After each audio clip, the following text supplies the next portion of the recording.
പിന്നെയും Boston prayer ലൈനിലെ ഏതാനും ആഴ്ചകൾക്ക് ശേഷം നിങ്ങളോടൊപ്പമായിരിക്കാൻ ദൈവം സഹായിച്ച വലിയ കൃപയ്ക്കായി ഞാൻ ദൈവത്തെ സ്തുതിക്കുന്നു, വാഴ്ത്തുന്നു.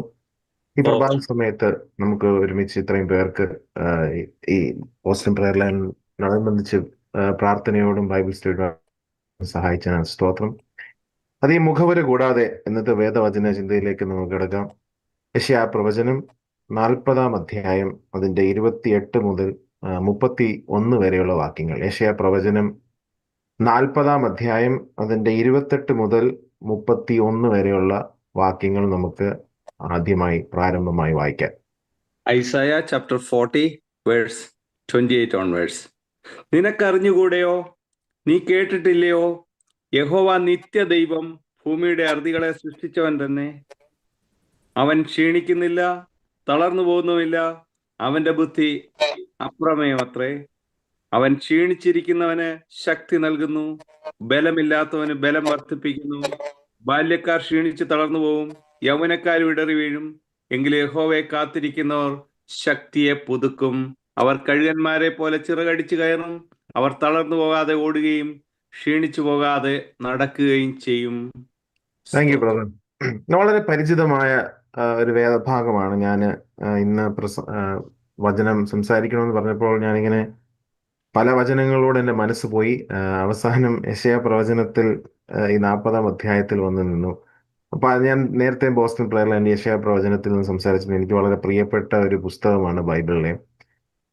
പ്രത്യേകിച്ച് ഈ വാക്യങ്ങൾ നമുക്ക് ഒത്തിരി പരിചയമുള്ള വാക്യങ്ങൾ, നമ്മൾ സ്ഥിരം കേൾക്കുന്നതാണ്, നമ്മൾ ഒരുപാട് പ്രസംഗങ്ങൾ കേട്ടിട്ടുള്ളതാകാം. നമ്മളെ ധൈര്യപ്പെടുത്തുന്ന, ശക്തിപ്പെടുത്തുന്ന ഏതാനും വാക്യങ്ങളാണ് നമ്മൾ ഇന്ന് വായിച്ചത്. അതിൻ്റെ അപ്പുറമായി ഈ വാക്യത്തിന്റെ ഒരു പ്രത്യേകത, ഈ വാക്യശകലത്തിന്റെ അല്ലെങ്കിൽ ഈ അധ്യായത്തിന്റെ ഒരു പ്രത്യേകത എന്ന് പറഞ്ഞാൽ നമ്മുടെ ദൈവത്തെ പറ്റി ഒരു ഒരു ഒരു ഒരു വിവരണം, അല്ലെങ്കിൽ നമ്മുടെ ദൈവം ആരാണ്, നമ്മുടെ ദൈവത്തിന്റെ മാഹാത്മ്യം എന്താണ് എന്ന് വിവരിക്കുന്ന രീതിയിലാണ് യെശയ്യാ പ്രവാചകൻ ഈ ഈ 40-ാം അധ്യായം എഴുതുന്നത്. നമുക്കത് അതിന്റെ ആദ്യ വാക്യം മുതൽ വായിക്കുമ്പോഴേ നമുക്കത് മനസ്സിലാക്കുവാൻ പറ്റും. നമുക്കറിയാം 66 പുസ്തകങ്ങൾ, അല്ലെ 66 പുസ്തകങ്ങളുണ്ട് ബൈബിളിൽ. അതുപോലെ 66 അധ്യായങ്ങളാണ് യെശയ്യാ പ്രവചനത്തിനുള്ളത്. ഒരു ചെറിയ ബൈബിൾ അല്ലെങ്കിൽ വേദപുസ്തകത്തിന്റെ ഒരു ഒരു ബ്രീഫ് ബുക്കാണ് യെശയ്യാ പ്രവചനം എന്ന് അറിയപ്പെടുന്നത്. യെശയ്യാ പ്രവാചകൻ എഴുതിയ ഈ പുസ്തകം അറിയപ്പെടുന്നത് അതാണ്. 39 ആദ്യത്തെ 39 അധ്യായങ്ങൾ ആ, അവരുടെ ജഡ്ജ്മെന്റിനെ പറ്റിയാണ് സംസാരിക്കുന്നത്. 40 മുതൽ 66 വരെ അത് അവർക്ക് വരാൻ പോകുന്ന നല്ല കാലത്തെ പറ്റിയാണ് യെശയ്യാ പ്രവാചകൻ സംസാരിക്കുന്നത്. നമുക്കങ്ങനെ 39-ഉം 27-ഉമായിട്ട് തരംതിരിക്കാൻ പറ്റും 66 അധ്യായങ്ങളുള്ള ഈ പ്രവചനത്തെ. യെശയ്യാ പ്രവാചകന്റെ അല്ലെ യെശയ്യാവ് എന്ന വാക്കിന്റെ അർത്ഥം രക്ഷ, യഹോവയാകുന്നു എന്നുള്ളത് നമുക്കറിയാം. അപ്പം ഈ 40-ാം അധ്യായം തുടങ്ങുമ്പോൾ ആ, ഇസ്രായേൽ ജനത്തെ ആശ്വസിപ്പിക്കുന്ന രീതിയിലുള്ള വാക്യങ്ങളാണ് നമ്മൾ അതിന്റെ ആദ്യ ഭാഗങ്ങളിൽ കാണുന്നത്. നമുക്കറിയാം 40-ന്റെ 1 പറയുന്നത് എൻ്റെ ജനത്തെ ആശ്വസിപ്പിക്കുവീൻ എന്ന് നിങ്ങളുടെ ദൈവം അരുളി ചെയ്യുന്നു. അങ്ങനെ ആശ്വാസമാണ് ഈ 40-ാം അധ്യായം മുതൽ നമ്മൾ കാണുന്നത്. ഇപ്പൊ നമ്മൾ വായിച്ചത് 28-ാം വാക്യമാണ്. നിനക്കറിഞ്ഞുകൂടെയോ? നീ കേട്ടിട്ടില്ലയോ? യഹോവ നിത്യദൈവം, ഭൂമിയുടെ അറുതികളെ സൃഷ്ടിച്ചവൻ തന്നെ. അവൻ ക്ഷീണിക്കുന്നില്ല, തളർന്നു പോകുന്നതുമില്ല. അവന്റെ ബുദ്ധി അപ്രമേയമത്രേ. അപ്പൊ ഇതിന്റെ ഒരു പശ്ചാത്തലം നമുക്കറിയാമെങ്കിലും ഞാൻ പെട്ടെന്നൊന്ന് പറഞ്ഞു പോകാം. നമുക്കറിയാം ബാബേൽ പ്രവാസത്തിൽ ഇരിക്കുന്ന യഹൂദ മക്കൾ അല്ലെങ്കിൽ ഇസ്രായേൽ മക്കൾ, അല്ലെ? അപ്പം അവര് ബാബേൽ പ്രവാസത്തിലായിരിക്കുന്നതിന്റെ കാരണം നമുക്കറിയാം. ദൈവത്തോടുള്ള ഉടമ്പടി അവർ തെറ്റിച്ചു. ദൈവത്തോടുള്ള ഉടമ്പടി എങ്ങനെ അവർ തെറ്റിച്ചത്? അവര് ആ, അനുസരണക്കേടാണ് ഒരു പ്രധാന കാരണം. വിഗ്രഹാരാധന വേറൊരു കാരണമാണ്. അതുപോലെ ദൈവത്തിന്റെ ന്യായപ്രമാണങ്ങൾ പാലിക്കാതിരിക്കുക. അങ്ങനെ പലവിധ കാരണങ്ങൾ കൊണ്ടാണ് ഇസ്രായേൽ മക്കൾ ബാബേൽ പ്രവാസത്തിലേക്ക് പോകേണ്ടി വരുന്നത്. നമുക്കറിയാം, പഴയ നിയമ പുസ്തകത്തിൽ നമുക്കത് വായിക്കുമ്പോൾ മനസ്സിലാവും. അങ്ങനെ ദൈവവുമായിട്ടുള്ള ഉടമ്പടി തെറ്റിക്കുക, കണ്ടിന്യൂസ് ആയിട്ട് അവര് ആ, അനുസരണക്കേട് കാണിക്കുക, അതുപോലെ ദൈവിക ന്യായപ്രമാണങ്ങൾ പാലിക്കാതെ ന്യായപ്രമാണം തെറ്റിക്കുക, അങ്ങനെ പലവിധ കാര്യങ്ങൾ. വിഗ്രഹാരാധനയുണ്ട്.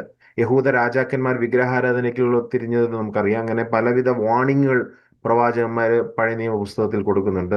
അങ്ങനെ പലവിധ പ്രശ്നങ്ങൾ ഇസ്രായേൽ മക്കളിൽ നമ്മൾ കാണുന്നുണ്ട്. അങ്ങനെ അനുസരണക്കേട് നിമിത്തമാണ് അവർ ബാബേൽ പ്രവാസത്തിലേക്ക് പോവേണ്ടി വരുന്നത്. അങ്ങനെ ബാബേൽ പ്രവാസത്തിൽ അവരായിരിക്കുമ്പോൾ ആ, പലവിധ വാർണിങ്സ് പ്രവാചകന്മാർ കൊടുക്കുന്നുണ്ട്. നിങ്ങൾ ഇങ്ങനെ ആയാൽ പോരാ, അങ്ങനെ പലവിധ വാർണിങ്സ് കൊടുക്കുന്നുണ്ട്. ദൈവത്തെങ്കിലേക്ക് തിരിച്ചു വരാൻ അവരെ ഉത്ബോധിപ്പിക്കുന്നുണ്ട്. നിങ്ങൾ ആരാധനയ്ക്ക്, യഥാർത്ഥമായ ആരാധനയ്ക്ക് തിരിച്ചു വരുവാൻ അവരെ ഉത്ബോധിപ്പിക്കുന്നുണ്ട്. അങ്ങനെ പലവിധ വാർണിങ്സ് കൊടുത്ത് അവരെ ദൈവത്തിങ്കിലേക്ക് പിന്നെയും വഴി നടത്തുവാൻ പ്രവാചകന്മാർ ശ്രമിക്കുന്നുണ്ട്. ചിലരിത് കേൾക്കുന്നുണ്ട്, ചിലരിത് കേൾക്കുന്നില്ല. ഫൈനലി ഈ വാർണിങ്സ് എല്ലാം കഴിഞ്ഞ് ഈ ജഡ്ജ്മെന്റ് ഒക്കെയും പറഞ്ഞു കഴിഞ്ഞിട്ട് അവർക്ക് ന്യായവിധിയുടെ വചനങ്ങൾ, ന്യായവിധിയുടെ പ്രവചനങ്ങളൊക്കെ കൊടുത്തു കഴിഞ്ഞിട്ട് പിന്നീട് ആശ്വസിപ്പിക്കുന്ന രീതിയിലുള്ള വചനങ്ങളാണ് ഈ 40-ാം അധ്യായം മുതൽ നമ്മൾ കാണുന്നത്. അതായത് ദൈവം ആ, യെശയ്യാ പ്രവാചകനിലൂടെ ഇസ്രായേൽ മക്കളെ ആശ്വസിപ്പിക്കുകയാണ് ചെയ്യുന്നത്. അപ്പം ഈ ഒരു അവസ്ഥയിൽ നമ്മൾ അവർ നോക്കുകയാണെങ്കിൽ ഒരു ഒരു പ്രതീക്ഷയും ഇല്ലാത്ത ഒരു ജനം അല്ലെ, ദൈവം ഞങ്ങളെ കൈവിട്ടോ അല്ലെങ്കിൽ ദൈവം ഞങ്ങളെ മറന്നോ, ഞങ്ങൾക്കിനി എന്താണ് പ്രതീക്ഷ, ഞങ്ങളുടെ ഭാവി എന്താണ്, ഞങ്ങളുടെ ഭാവി നാശകരമായ ഭാവിയാണോ അതോ ശുഭഭാവിയാണോ നമ്മെ കാത്തിരിക്കുന്നത് എന്നുള്ള ഒരു സന്ദേഹത്തിലാണ് ഇസ്രായേൽ മക്കൾ ഇപ്പോൾ ആയിരിക്കുന്നത്. അപ്പം നമുക്കറിയാം യെരൂശലേം ദേവാലയത്തിന്റെ നാശം അവർ കണ്ടു. അപ്പം ഈ ബാബേൽ പ്രവാസത്തിലേക്ക് പോയപ്പോൾ അവര് കൂടുതലും കൃഷി ചെയ്യുന്നവരായിരുന്നു, ഒരിക്കലും അടിമകളായിരുന്നില്ല. കാരണം ബാബേൽ പ്രവാസത്തിൽ നമ്മൾ അതിന്റെ ചരിത്രം പഠിക്കുകയാണെങ്കിൽ അവർ ചെയ്യുന്ന കൃഷിക്കൊക്കെ അവർക്ക് ആ, ആവശ്യമായ പേയ്മെന്റ് കിട്ടുന്നുണ്ടായിരുന്നു. അപ്പം സ്ഥലങ്ങളിൽ കൃഷി ചെയ്യുക, അതുപോലെ ദേവാലയം, യെരൂശലേം ദേവാലയം നശിക്കപ്പെട്ടത് കൊണ്ട് ആ ആലയം എന്നതിലുപരി ഭവനങ്ങളിലായിരുന്നു അവരുടെ ആരാധന നടന്നുകൊണ്ടിരുന്നത്. അപ്പോൾ ഈ ബാബൽ പ്രവാസത്തിന്റെ ചരിത്രം നമ്മൾ പരിശോധിക്കുകയാണെങ്കിൽ അവർ ദൈവമായിട്ട് കൂടുതൽ അടുക്കുന്ന രീതിയിലുള്ള ആരാധനകളൊക്കെ നടക്കുന്നുണ്ടായിരുന്നു. കാരണം അവർക്ക് ഒരു പ്രതീക്ഷയുമില്ല, എന്താണ് ഞങ്ങളുടെ ഭാവി, ഞങ്ങളുടെ മക്കളുടെ ഭാവി എന്താണ്.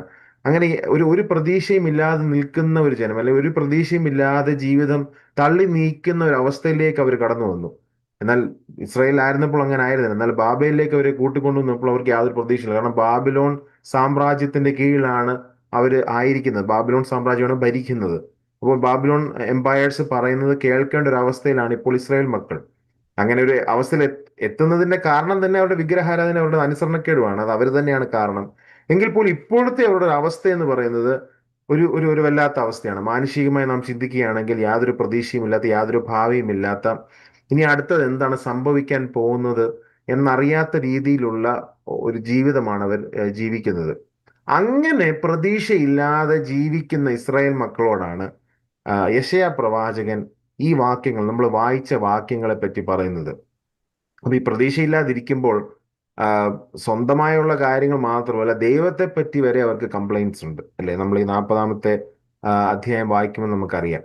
അപ്പം ഈ പ്രത്യേകിച്ച് 27 നമ്മൾ വായിക്കുകയാണെങ്കിൽ, എന്നാൽ എൻ്റെ വഴി യഹോവയ്ക്ക് മറഞ്ഞിരിക്കുന്നു, എൻ്റെ ന്യായം എൻ്റെ ദൈവം കാണാതെ കടന്നു പോയിരിക്കുന്നു. അതായത് അവർക്ക് ന്യായമുണ്ട്, ആ ന്യായം കാണാതെ ദൈവം കടന്നു പോയിരിക്കുന്നു എന്നാണ് അവർ പറയുന്നത്.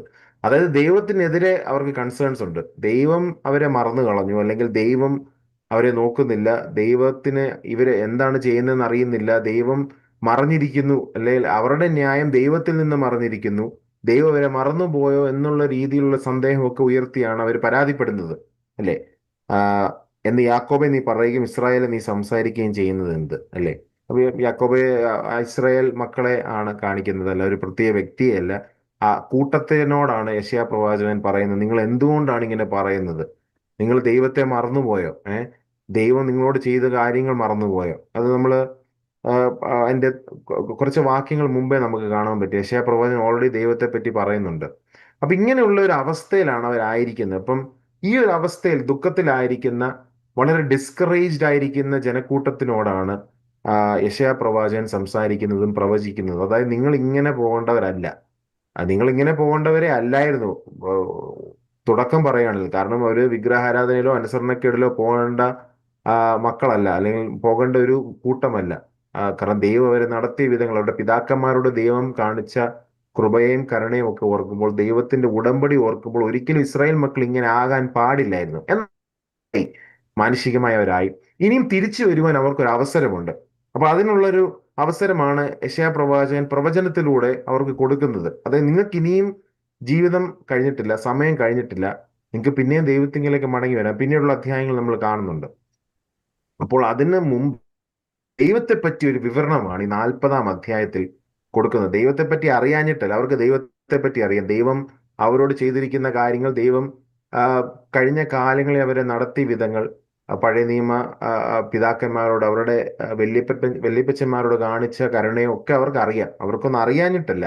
അപ്പൊ ദൈവത്തെ പറ്റി അറിയാഞ്ഞിട്ടല്ല അവരിതൊന്നും കാണിച്ചത്. അത് നമ്മളോടുള്ള ബന്ധത്തിന് നമ്മൾ ചിന്തിക്കുമ്പം പലപ്പോഴും നമുക്ക് ദൈവത്തെ പറ്റി അറിയാഞ്ഞിട്ടോ ദൈവം ആരാന്ന് അറിയാഞ്ഞിട്ടോ അല്ല നമ്മൾ പാപത്തിലേക്ക് പോകുന്നു, നമ്മൾ നമ്മുടെ സ്വന്തം ഇഷ്ടത്തിലേക്ക് പോകുന്നു, അല്ലേ? നമ്മൾ പലപ്പോഴും ദൈവത്തോട് മറുതലിക്കുന്നത് എന്തുകൊണ്ടാണ്? ദൈവത്തെ പറ്റി അറിയാഞ്ഞിട്ടൊന്നുമല്ല. വർഷങ്ങളുടെ പാരമ്പര്യം നമുക്ക് ചിലപ്പോൾ പറയാനുണ്ട്, കുടുംബ പാരമ്പര്യം പറയാനുണ്ട്. എന്ത് പാരമ്പര്യമാണ്? നമ്മൾ നമ്മുടെ വല്യപ്പന്മാർ മുതൽ നമ്മൾ ദൈവത്തെ സേവിക്കുന്നവരാണ്. നമ്മൾ നമുക്ക് സഭയുടെ പാരമ്പര്യം പറയാനുണ്ട്, നമുക്ക് ഒരുപാട് പാരമ്പര്യങ്ങൾ പറയാനുണ്ട്, നമുക്ക് ഒരുപാട് സാക്ഷ്യങ്ങൾ പറയാനുണ്ട്. നമ്മളെ ദൈവം നടത്തിയ വിധങ്ങളെക്കുറിച്ച് നമുക്ക് പറയാനുണ്ട്. ഇതൊക്കെ ഉണ്ടായിട്ട് പോലും പലപ്പോഴും നാമും അനുസരണക്കേടിലേക്ക് പോകാറുണ്ട്, ഇസ്രായേൽ മക്കളെ പോലെ. നമുക്ക് ലിറ്ററലി ഒരു പ്രവാസമൊന്നും ഇല്ല. നമ്മുടെ ഇപ്പോഴത്തെ ഈ മരുഭൂപ്രയാണം എന്ന് പറയുന്നത് ഒരു പ്രവാസമാണ്. എന്നാൽ ഈ പ്രവാസത്തിനൊടുവിൽ നമ്മെ കാത്തിരിക്കുന്ന ഒരു ശുഭഭാവി നമുക്കുണ്ട്. അത് നിത്യതയാണ്, നമുക്കതറിയാം. അപ്പൊ നമ്മളുടെ ബന്ധത്തിൽ നമ്മൾ ഈ മരുഭൂ പ്രയാണത്തിലായിരിക്കുമ്പോൾ നാം എന്തെല്ലാം കാര്യങ്ങളിലാണ് അനുസരണക്കേടിലേക്ക് പോകുന്നത്? നാം എന്തെല്ലാം കാര്യങ്ങളാണ് ദൈവത്തോട് മറുതലിക്കുന്നത്, അല്ലേ? പലപ്പോഴും നാം ചോദിക്കുന്ന കാര്യങ്ങൾക്ക് ഉത്തരം അപ്പൊ തന്നെ കിട്ടിയില്ലെങ്കിൽ നാം മറുതലിക്കാറുണ്ട്. ചിലപ്പോൾ പുറത്ത് നമ്മൾ കാണിക്കുന്നില്ല, പുറത്ത് നമ്മൾ വളരെ സൗമ്യമായ ഒരു ഭാവത്തോടെ ആയിരിക്കുന്നത്. എന്നാൽ നമ്മുടെ ഉള്ളിലെങ്കിലും, നമ്മുടെ മനസ്സിലെങ്കിലും, നമ്മുടെ ഹൃദയത്തിലെങ്കിലും നമ്മൾ ദൈവത്തോടൊരു പരാതി പറയാറുണ്ട്. ദൈവമേ, എന്തുകൊണ്ട് നീ എന്നെ മറന്നു? ദൈവമേ, എത്രത്തോളം ഞാൻ ഇങ്ങനെ കാത്തുകൊള്ളും, അല്ലെ എത്രത്തോളം ഞാൻ ഇങ്ങനെ കാത്തിരിക്കും നിന്റെ ഉത്തരത്തിന് വേണ്ടി? നമ്മുടെ പ്രാർത്ഥന റിക്വസ്റ്റുകൾ പലപ്പോഴും അപ്പോൾ തന്നെ ദൈവം കേട്ട് ഉത്തരമരളേണ്ട, അല്ലെ ചെവിക്കൊള്ളേണ്ട, കേട്ട് അപ്പൊ തന്നെ ഉത്തരം തിരിച്ചയക്കേണ്ട രീതിയിലുള്ള പ്രാർത്ഥനകളാണ് നമ്മൾ പലപ്പോഴും പ്രാർത്ഥിക്കുന്നത്. നമുക്ക് വെയിറ്റ് ചെയ്യാൻ പറ്റുന്നില്ല, നമുക്ക് പേഷ്യൻസ് ഇല്ല, നമുക്ക് ഒരു ക്ഷമയില്ല, അല്ലെ? നമുക്ക് പലപ്പോഴും നാം അങ്ങനെ മറുതലിക്കുന്ന ഒരു രീതിയിലാവാറുണ്ട്. നമ്മൾ അനുസരണക്കേടിലേക്ക് പോകാറുണ്ട്. ദൈവമക്കൾ എന്ന് നമ്മൾ അഭിമാനത്തോടെ പറയുമെങ്കിൽ പോലും ദൈവമക്കളുടെ സ്വഭാവം നമ്മൾ പലപ്പോഴും നമ്മുടെ സ്വഭാവത്തിൽ കാണിക്കാറില്ല. അങ്ങനെ പലവിധമായ ഗുരുതരമായ കാര്യങ്ങളിലേക്ക് നമ്മൾ പോകാറുണ്ട് ദൈവത്തിനെതിരായി. എന്നാൽ അങ്ങനെയുള്ള നമ്മളോടും കൂടെയാണ് ഈ വചനം സംസാരിക്കുന്നത്. നമുക്ക് ദൈവത്തെ പറ്റി ഒരു റിമൈൻഡർ, ദൈവത്തെ പറ്റി ഒരു ഓർമ്മപ്പെടുത്തൽ. ദൈവം ആരാണ്? പലപ്പോഴും ദൈവത്തെ നാം ഒരു ജീനിയായിട്ട് വെച്ചിരിക്കുക. ജീനി എന്ന് പറഞ്ഞാൽ നമ്മുടെ ആവശ്യങ്ങൾ നിറവേറ്റുന്ന ഒരു ദൈവം, അല്ലേ? പലപ്പോഴും അങ്ങനെയാണ് നാം ദൈവത്തെ കാണുന്നത്. പല സാക്ഷ്യങ്ങൾ നമ്മൾ കേൾക്കുമ്പോൾ, പല പ്രസംഗങ്ങൾ നമ്മൾ കേൾക്കുമ്പോൾ, പലരുടെ ദൈവത്തെ പറ്റിയുള്ള പുകഴ്ത്തുകളിലും വർണ്ണിക്കലുകളൊക്കെ കേൾക്കുമ്പം നമ്മുടെ ആവശ്യങ്ങളെ നടത്തുന്ന ദൈവം. നമുക്ക് ആവശ്യമുള്ളപ്പോൾ ദൈവത്തോട് ഒരു ആവശ്യം പറയുക, ആ ആവശ്യം കൃത്യമായി ആ സമയത്ത്, നമ്മൾ പ്രതീക്ഷിക്കുന്ന സമയത്ത് നിറവേറ്റുന്ന ഒരു ദൈവം. ആ ദൈവത്തെ പറ്റി പറയുമ്പോൾ എല്ലാവരും വാചാലരാകും, അല്ലേ? ആ ദൈവത്തെ പറ്റി പറയുമ്പോൾ നമുക്ക് നൂറുനാക്ക, നമ്മുടെ നാടൻ ഭാഷയെ പറഞ്ഞാൽ. എന്നാൽ നമുക്കൊരു തിരുത്ത് ദൈവം നിർദ്ദേശിക്കുകയാണെങ്കിൽ നമുക്ക് അതേ 100 നാക്കുണ്ടോ എന്ന് നാം പരിശോധിക്കണം, അല്ലേ? നമ്മളോടൊരു തിരുത്ത് ഒരാൾ പറയുകയാണെങ്കിൽ, അല്ലെങ്കിൽ വചനത്തിലൂടെ ആയിരിക്കാം, പരിശുദ്ധാത്മാവ് നമ്മളോട് നേരിട്ട് പറയുന്നതായിരിക്കാം, പ്രാർത്ഥനയിലൂടെ ആയിരിക്കാം, ആരാധനയിലൂടെ ആയിരിക്കാം, ചിലപ്പോൾ ഒരു കുത്ത് പരിശുദ്ധാത്മാവുടെ ഹൃദയത്തിൽ തരുമായിരിക്കാം.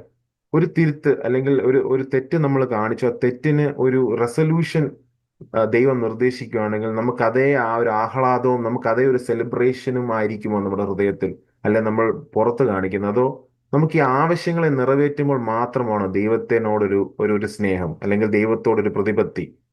അങ്ങനെ ആകാൻ പാടില്ല. അതാണ് യെശയ്യാ പ്രവാചകൻ സംസാരിക്കുന്നത്. അതായത് നമ്മൾ പരിശോധനയിലൂടെ പോകാം, നമ്മൾ പ്രതിസന്ധിയിലൂടെ പോകാം, പ്രശ്നങ്ങളിലൂടെ പോകാം. ഇതിലൂടെയൊക്കെ പോകുമ്പോൾ നമ്മൾ മാറാം, പക്ഷെ ദൈവം മാറ്റമില്ലാത്തൊരു ദൈവമാണ്, അല്ലേ? ദൈവത്തിന് ഒരു മാറ്റവുമില്ല. ദൈവം അന്നും ഇന്നും എന്നും ഒരേ ദൈവമാണ്. ആ ഒരേ ദൈവത്തെയാണ് നാം സേവിക്കുന്നത്. ദൈവം മാറുന്നെങ്കിൽ പിന്നെ നമ്മൾ സേവിക്കുന്ന ദൈവത്തിന് ഒരു അർത്ഥമില്ല, അല്ലേ? ദൈവത്തിന്റെ രൂപം മാറുന്നെങ്കിൽ, അല്ലെങ്കിൽ ദൈവം ഇരിക്കുന്ന സ്ഥലം മാറുന്നെങ്കിൽ, അതിൽ ഒരു കാര്യം, അങ്ങനെയുള്ള ഒരാളെ നമുക്ക് ദൈവം എന്ന് പോലും വിളിക്കാൻ പറ്റത്തില്ല. ദൈവം എന്നത് ഡിഫൈൻ ചെയ്യുന്നത് തന്നെ അൺചേഞ്ചബിൾ ഗോഡ്, അല്ലെങ്കിൽ മാറ്റമില്ലാത്തൊരു ദൈവം. സംവത്സരങ്ങൾക്ക് മുമ്പേ, നൂറ്റാണ്ടുകൾക്ക് മുമ്പേ, വർഷങ്ങൾക്ക് മുമ്പേ എങ്ങനെയായിരുന്നു അതേ ദൈവത്തെയാണ് നാം ഇന്നും സേവിക്കുന്നത്. അതിലെ നമ്മൾ പാട്ടുകളിലൂടെ പാടുന്ന അബ്രഹാമിൻ ദൈവം, ഇസഹാക്കിൻ ദൈവം, യാക്കോബിൻ ദൈവം ഇന്നും കൂടെ ഉള്ളതിനാ എന്ന് നമ്മൾ പാടുന്നതിന്റെ അർത്ഥം എന്താ? അബ്രഹാം സേവിച്ച ദൈവം, അല്ലെങ്കിൽ ആബേൽ സേവിച്ച ദൈവം, നോഹ സേവിച്ച ദൈവം, ഏലിയാവ് സേവിച്ച ദൈവം, ദാവീദ് സേവിച്ച ദൈവം, യെശയ്യാ പ്രവാചകൻ സേവിച്ച ദൈവം, അതേ ദൈവത്തെ തന്നെയാണ് നാം ഇന്നും സേവിക്കുന്നത്. ആ ദൈവത്തിന് ഒരു മാറ്റവുമില്ല, ദൈവത്തിന്റെ സ്വഭാവത്തിന് ഒരു മാറ്റവുമില്ല. പ്രത്യേകിച്ച് 40-ാം അധ്യായം 28-ാം വാക്യത്തിൽ നമ്മൾ വായിച്ചത്, നിനക്ക് അറിഞ്ഞുകൂടെയോ, നീ കേട്ടിട്ടില്ലയോ? അതായത് ചോദ്യങ്ങളെ ആദ്യം ചോദിക്കുക യെശയ്യാ പ്രവാചകൻ ചെയ്യുന്നത്. ദൈവം യെശയ്യാ പ്രവാചകനുള്ള അവരെ ഓർമ്മപ്പെടുത്തുകയാണ്. നിങ്ങൾ ആദ്യമായിട്ടൊന്നും അല്ല ഈ ദൈവത്തെ പറ്റി കേൾക്കുന്നത്, അല്ലേ? ഇപ്പൊ നമ്മളോടുള്ള ബന്ധത്തിൽ അപ്ലൈ ചെയ്യുകയാണെങ്കിൽ നമുക്കും ഇതൊരു ആപ്ലിക്കേഷനാണ്. പഴയ നിയമ പ്രവചനങ്ങൾ ഇസ്രായേൽ മക്കൾക്ക് മാത്രമല്ല, നമുക്കും കൂടെ ഒരു ഓർമ്മപ്പെടും. ആ ദൈവം തന്നെയാണ് ഇന്നും ആ, ഈ ഈ ഈ ഈ ഭൂമിയെ ഭരിക്കുന്നത്. സ്വർഗാദി സ്വർഗത്തെയും ഭൂമിയെയും ഭരിക്കുന്ന ആ അദൃശ്യനായ ആ മാറ്റമില്ലാത്ത ദൈവത്തെയാണ് നാം ഇന്നും സേവിക്കുന്നത്. അതേ ദൈവമാണ് ഇന്നും ദൈവമായിട്ടുള്ളത്. ആ ദൈവത്തെയാണ് നാം സേവിക്കുന്നത്, നാം ആരാധിക്കുന്നത്, അല്ലെ? അപ്പൊ നിനക്കറിഞ്ഞുകൂടെയോ, നീ കേട്ടിട്ടില്ലയോ, അല്ലെ? നിനക്കറിഞ്ഞുകൂടെയോ, അതിന്റെ English translation, do you not know, have you not heard. നിനക്കറിഞ്ഞുകൂടെയോ, അത് നിനക്കറിയാം, അല്ലേ? അപ്പം അതിലൊരു ധ്വനി എന്ന് പറയുന്നത് നിനക്ക് അറിഞ്ഞുകൂടെ എന്ന് ചോദിക്കുന്നതിന്റെ അർത്ഥം നിനക്ക് അറിയാഞ്ഞിട്ടല്ല. അറിയാഞ്ഞിട്ടാണെങ്കിൽ ഒരിക്കലും ആ ചോദ്യം ചോദിക്കത്തില്ലേ. നമ്മളിപ്പോ നമ്മുടെ മക്കളോട് ആ, ആ, മക്കളൊരു തെറ്റ് കാണിച്ചാൽ ആ, നിനക്കറിയത്തില്ലായിരുന്നോ എന്ന് പറഞ്ഞാൽ അതിന്റെ അർത്ഥം എന്തോ? ആ ചോദ്യത്തിന്റെ അർത്ഥം എന്തോ? നിനക്കറിയായിരുന്നു, നീ അറിഞ്ഞിട്ടും നീ ആ തെറ്റ് ചെയ്തു, എന്തിനാ നീ ചെയ്തത് എന്നുള്ളൊരു ധ്വനിയാ. നിനക്ക് അറിഞ്ഞുകൂടെയോ എന്ന് ചോദിക്കുന്നതിലെ അതിന്റെ പുറകിലുള്ള അർത്ഥം, അല്ലെ? അതിന്റെ പിന്നാമ്പുറം അർത്ഥം എന്ന് പറയുന്നത് നിനക്ക് അറിഞ്ഞുകൂടെയോ എന്ന് ചോദിക്കുന്നതിന്റെ അർത്ഥം നിനക്കറിയാം, പിന്നെ എന്തുകൊണ്ട് നീ അത് ചെയ്തു, why did you do that, അല്ലെ? വൈ എന്നുള്ള ഒരു ക്വസ്റ്റിന്റെ ഒരു പോളിഷ്ഡ് വേർഷൻ ആണ് നിനക്ക് അറിഞ്ഞുകൂടെയോ, ഡു യു നോട്ട് നോ എന്ന് പറയുന്നത്, അല്ലെ? അതാണ് അതിന്റെ ഒരു യഥാർത്ഥ അർത്ഥം എന്ന് പറയുന്നത്. ഹാവ് യു നോട്ട് ഹേർഡ്, നീ കേട്ടിട്ടില്ലയോ? അതായത് നീ കേട്ടിട്ടുണ്ട്, അല്ലെ? നീ ദൈവത്തെ പറ്റി കേട്ടിട്ടുണ്ട്, ദൈവം ആരാ നിനക്കറിയാം. നീ കേട്ടിട്ടും നീ എന്തുകൊണ്ട് ഇങ്ങനെ ആയി, അല്ലെങ്കിൽ നീ എന്തുകൊണ്ട് ഇങ്ങനെ ചെയ്തു. ആ മക്കളോടുള്ള ബന്ധത്തിൽ തന്നെ നമുക്കതറിയാം. നീ കേട്ടതല്ലേ ഞാൻ പറഞ്ഞത് എന്ന് നമ്മൾ പലപ്പോഴും മക്കളോട് ചോദിച്ചിട്ടുണ്ട്. Have you not heard or did you not hear what I said എന്ന് പറയുമ്പോൾ, നീ കേട്ടു എന്ന് എനിക്കറിയാം, നീ കേട്ടു എന്ന് എനിക്കറിയാം, നിനക്കും അറിയാം, അല്ലെ? എന്നിട്ടും നീ അത് എന്തിനു ചെയ്തു എന്നുള്ള ധ്വനിയാ ആ ചോദ്യത്തിലുള്ളത്. അപ്പൊ രണ്ട് ചോദ്യങ്ങൾ, പ്രധാന ചോദ്യങ്ങളാണ് നമ്മളോടും ദൈവം ചോദിക്കുന്നത്. നിനക്ക് അറിഞ്ഞുകൂടെയോ, നീ കേട്ടിട്ടില്ലയോ? എന്തിനെ പറ്റിയാ, അല്ലെ ആരെ പറ്റിയാ? നീ ദൈവത്തെ പറ്റി കേട്ടിട്ടില്ലയോ? നീ ദൈവത്തെ പറ്റി നിനക്ക് അറിയത്തില്ലയോ, അല്ലേ? രണ്ട് ചോദ്യങ്ങൾ ഇന്ന് നമ്മളോടും ഈ പ്രഭാത സമയത്ത് ദൈവം ചോദിക്കുന്നത്. നിനക്ക് അറിഞ്ഞുകൂടെയോ ഞാൻ ആരാണെന്ന്? നീ ഞാൻ ആരാണെന്ന് കേട്ടിട്ടില്ലയോ? നമ്മുടെ ഹൃദയങ്ങളെ നാം പരിശോധിക്കുകയാണെങ്കിൽ നമുക്കറിയാമോ ദൈവം ആരാണെന്ന്? അല്ലെ നാം കേട്ടിട്ടുണ്ടോ ദൈവം ആരാണെന്ന്? അതോ നമ്മുടെ കേൾവി നമുക്ക് സെലക്റ്റീവ് ഹിയറിംഗ് ആണോ ഉള്ളത്? അതായത് നമുക്ക് ഇഷ്ടമുള്ള കാര്യങ്ങൾ മാത്രമാണോ നാം ദൈവത്തെ പറ്റി കേട്ടിട്ടുള്ളത്? അതോ ദൈവം ആരാണെന്നുള്ളത് വചനം നമ്മളോട് സംസാരിക്കുമ്പോൾ നാം മുഴുവനായി കേൾക്കുന്നുണ്ടോ എന്നുള്ള ചോദ്യമാണ് ഇന്ന് ഞാൻ ബോസ്റ്റൺ പ്രയർ ലൈനിൽ നിങ്ങളോട് മാത്രമല്ല എന്നോടും കൂടെ ഉയർത്തുന്ന ഒരു ചോദ്യമാണ്. നാം യഥാർത്ഥമായി ദൈവത്തെ അറിഞ്ഞിട്ടുണ്ടോ? നാം ദൈവത്തെ യഥാർത്ഥമായി കേട്ടിട്ടുണ്ടോ? ദൈവത്തിന്റെ കൽപ്പനകളെ നാം കേട്ടിട്ടുണ്ടോ? ദൈവം ആരാണെന്നുള്ളത് നമുക്കറിയാമോ? അപ്പൊ യെശയ്യാ പ്രവാചകൻ തന്നെ അവരെ ഓർമ്മിപ്പിക്കുകയാണ്, അല്ലെങ്കിൽ ഓർപ്പിക്കുകയാണ്, ഇസ്രായേൽ മക്കളെ ഓർപ്പിക്കുകയാണ്. ദൈവം ആരാണ്? ദൈവത്തെ നിനക്കറിയാമോ?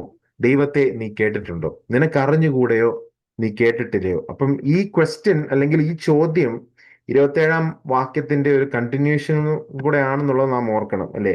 കാരണം അവര് പറയുന്നത് എന്റെ ദൈവം എന്റെ ന്യായം എന്റെ ദൈവം കാണാതെ കടന്നു പോയിരിക്കുന്നു എന്നും നീ പറയുകയും നീ സംസാരിക്കുകയും ചെയ്യും. യാക്കോബേ നീ പറയുകയും ഇസ്രായേൽ നീ സംസാരിക്കുകയും ചെയ്യുന്നത് എന്ത്?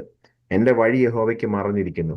അപ്പം അവരുടെ ഒരു ഒരു കംപ്ലൈന്റ്, അല്ലെങ്കിൽ അവരുടെ കൺസേൺ ഉണ്ട്. അതായത് എന്റെ ന്യായം ദൈവത്തിന് മറഞ്ഞിരിക്കുന്നു, എന്റെ വഴി യഹോവയ്ക്ക് മറഞ്ഞിരിക്കുന്നു, എന്റെ ന്യായം എന്റെ ദൈവം കാണാതെ പോയിരിക്കുന്നു, എന്റെ വഴി മറഞ്ഞു പോയിരിക്കുന്നു, എന്റെ ന്യായം യഹോവ കാണാതെ ഇരിക്കുന്നു. പലപ്പോഴും നമുക്കും അങ്ങനെ തോന്നിയിട്ടുണ്ട്. എന്റെ ഭാഗത്ത് ന്യായമുണ്ട്, എന്നിട്ടും ദൈവം എന്തുകൊണ്ട് കണ്ടില്ല? ദൈവം മറഞ്ഞിരിക്കുകയാണോ? ദൈവം കണ്ടിട്ടും കണ്ടില്ല എന്ന് ആ, കണ്ടില്ല എന്ന രീതിയിൽ ഇരിക്കുകയാണോ എന്നുള്ളതൊക്കെ നമുക്കും ചോദ്യങ്ങൾ ഉണ്ടാവാം ജീവിതത്തിന്റെ പല സമയങ്ങളിലും. അപ്പോൾ അങ്ങനെയുള്ള സമയങ്ങളിൽ നാം നമ്മോട് തന്നെ ചോദിക്കേണ്ട രണ്ട് ചോദ്യങ്ങളാണ് ഇവിടെ യെശയ്യാ പ്രവാചകൻ പറയുന്നത്.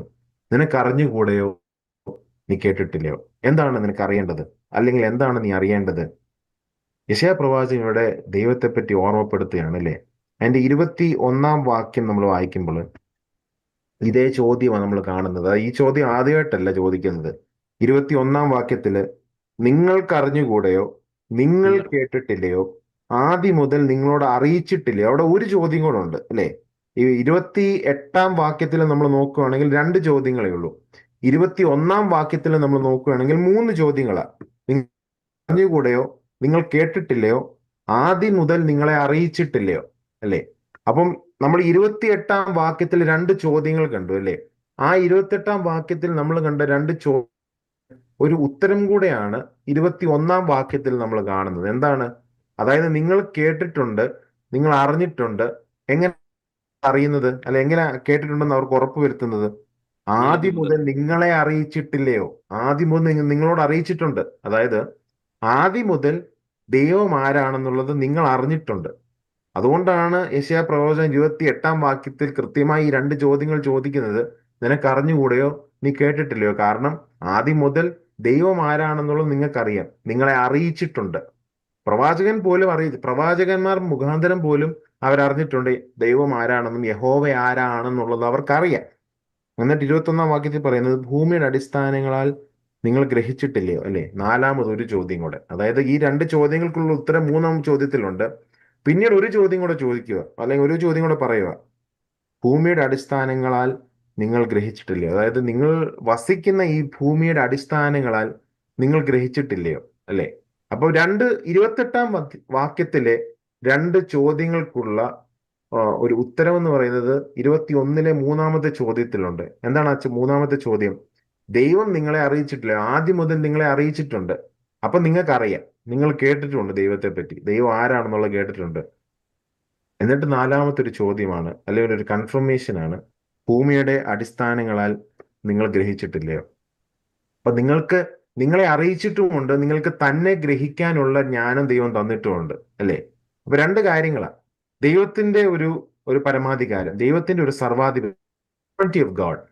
ഞാൻ അതിനെപ്പറ്റിയും പ്രസംഗിച്ചിട്ടുണ്ട് ബോസ്റ്റൺ പ്രെയർ ലൈനിൽ. ദൈവത്തിന്റെ സർവാധിപത്യത്തെ പറ്റി അവർക്കറിയാം. എങ്ങനെ അറിയാവുന്നത്? ദൈവം ഫസ്റ്റ് ഓഫ് ഓൾ അവരെ അറിയിച്ചിട്ടുണ്ട്. ആദ്യമായി ദൈവം അവരെ അറിയിച്ചിട്ടുണ്ട്. രണ്ടാമത് അവർ ഗ്രഹിച്ചിട്ടുണ്ട്, അല്ലേ?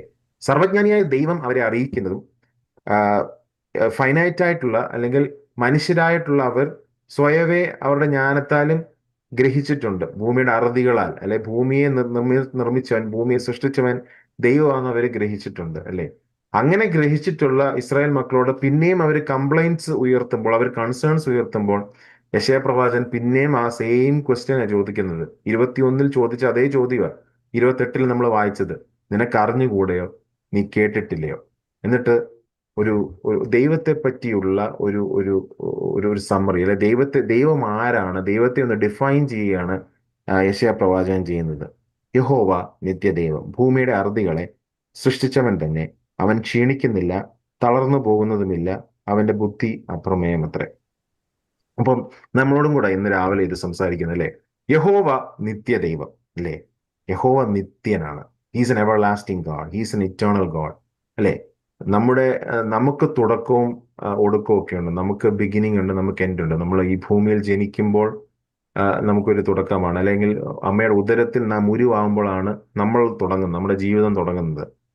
നമ്മുടെ ജീവിതം അവസാനിക്കുന്നത്, ഒരു ക്രിസ്തീയ ഭക്തന്റെ ഒരു ക്രിസ്ത്യാനിയുടെ ജീവിതം അവസാനിക്കുന്നത് മരണത്തിലാണെന്ന് നമുക്ക് പറയാൻ പറ്റത്തില്ല. കാരണം അവന്റെ മരണം കഴിഞ്ഞും ഒരു നിത്യതയുണ്ട്. എന്നാൽ ഒരു ഒരു ഒരു ഹ്യൂമൻ പെർസ്പെക്റ്റീവിൽ നിന്നുകൊണ്ട്, ഒരു മാനുഷികമായ രീതിയിൽ നമ്മൾ ചിന്തിക്കുകയാണെങ്കിൽ അവന്റെ ഭൂമിയിലെ ജീവിതം അവസാനിക്കുന്നത് അവന്റെ മരണത്തോടു കൂടെയാണ്, അല്ലേ? അപ്പൊ അങ്ങനെ അവന് അമ്മയുടെ ഉദരത്തിൽ ഉരുവാകുന്നത് മുതൽ മരണം വരെയുള്ള ഒരു ലൈഫ് സ്പാൻ ആണ് ഒരു ഭൂമിയിൽ മനുഷ്യനുള്ളത്, അല്ലേ?